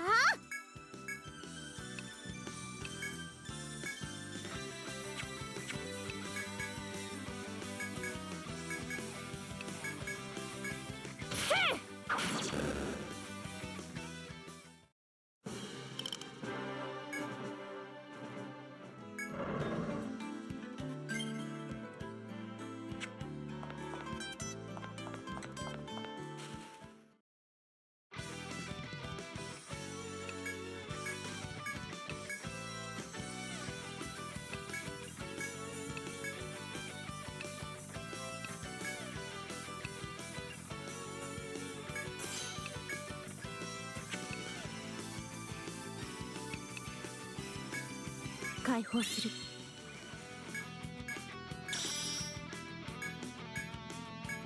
これで終わりです。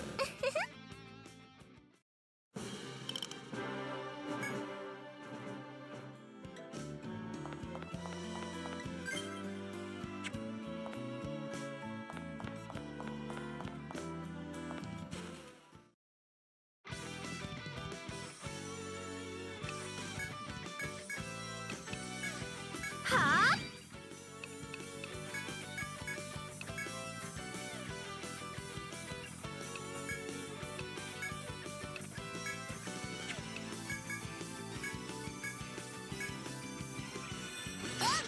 いけるな。諦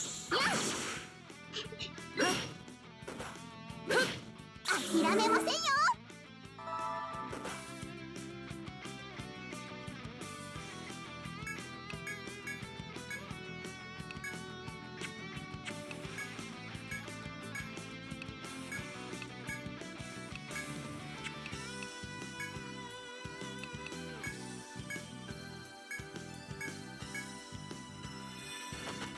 Dang it.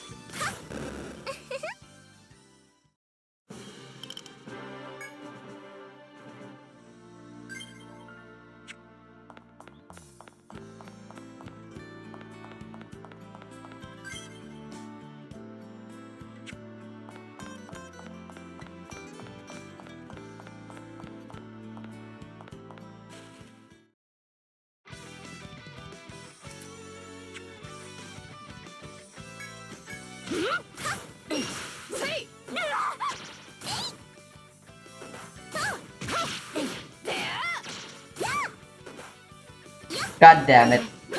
よし。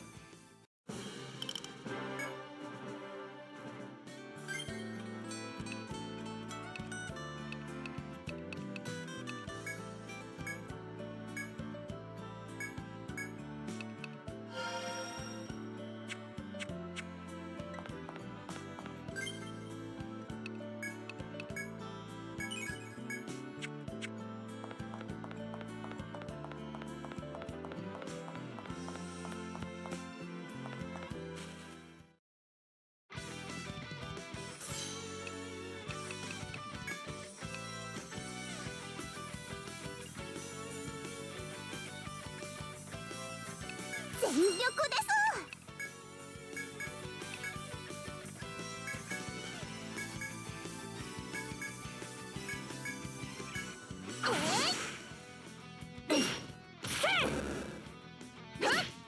諦めませんよ。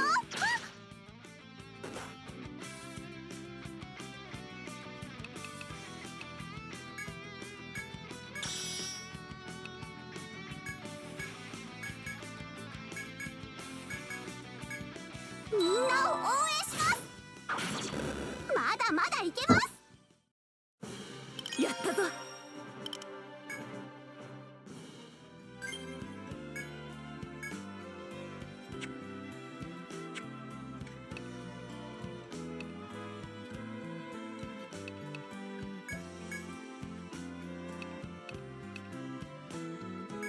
覚えました。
Seems a little too niche.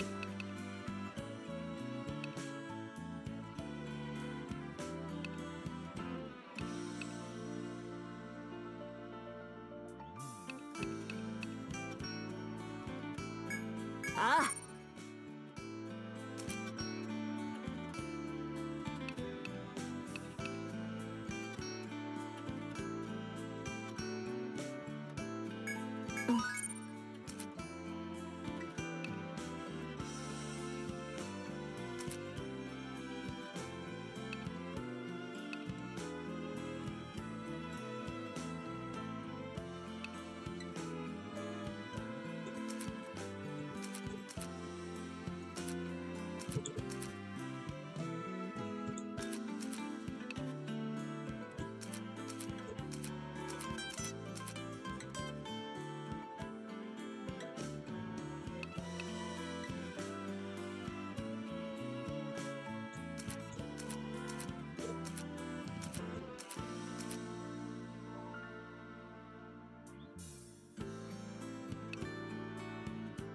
Ah, vines are locked too. That sucks.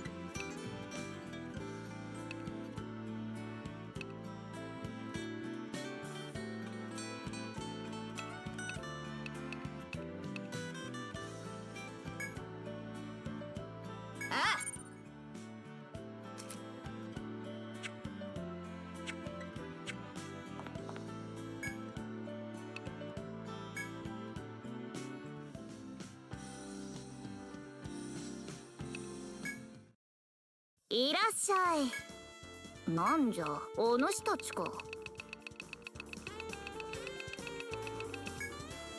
取引成立じゃん。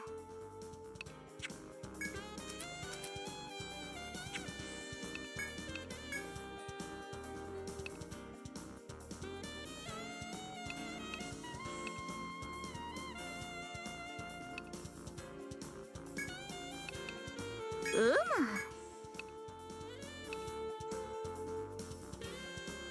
何にするのじゃ？家事をするんじゃな。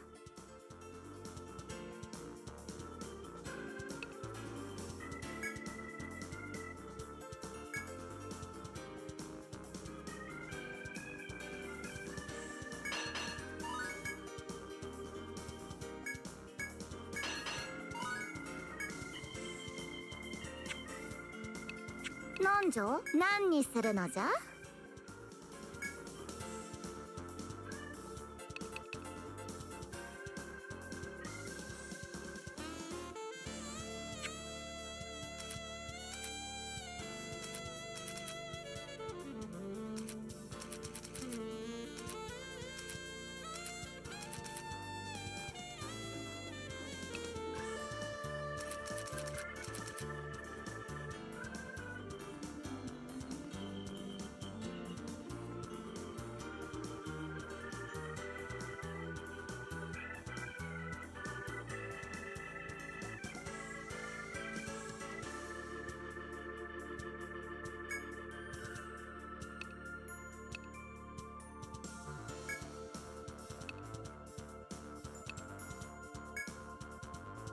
装備を変えるのかよ。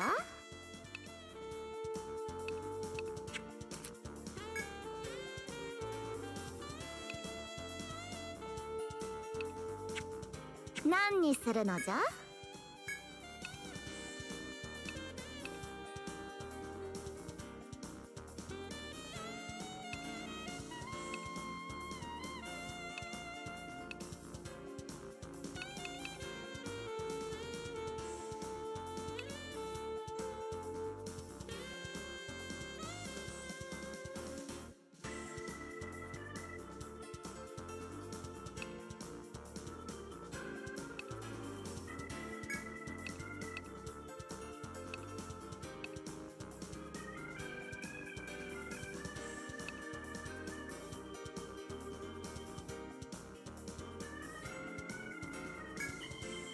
うむ。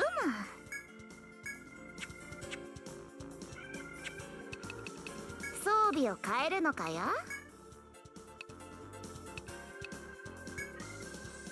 さてさて、何を売るのじゃ？取引何を売るのじゃ？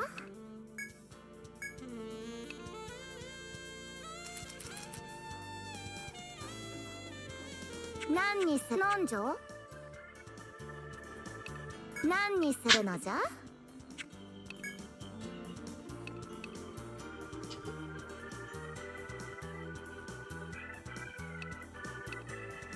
何にするのじゃ？う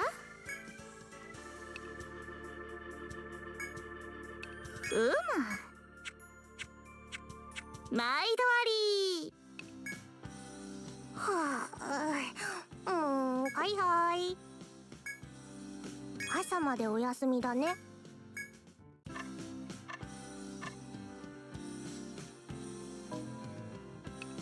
いってらっしゃい。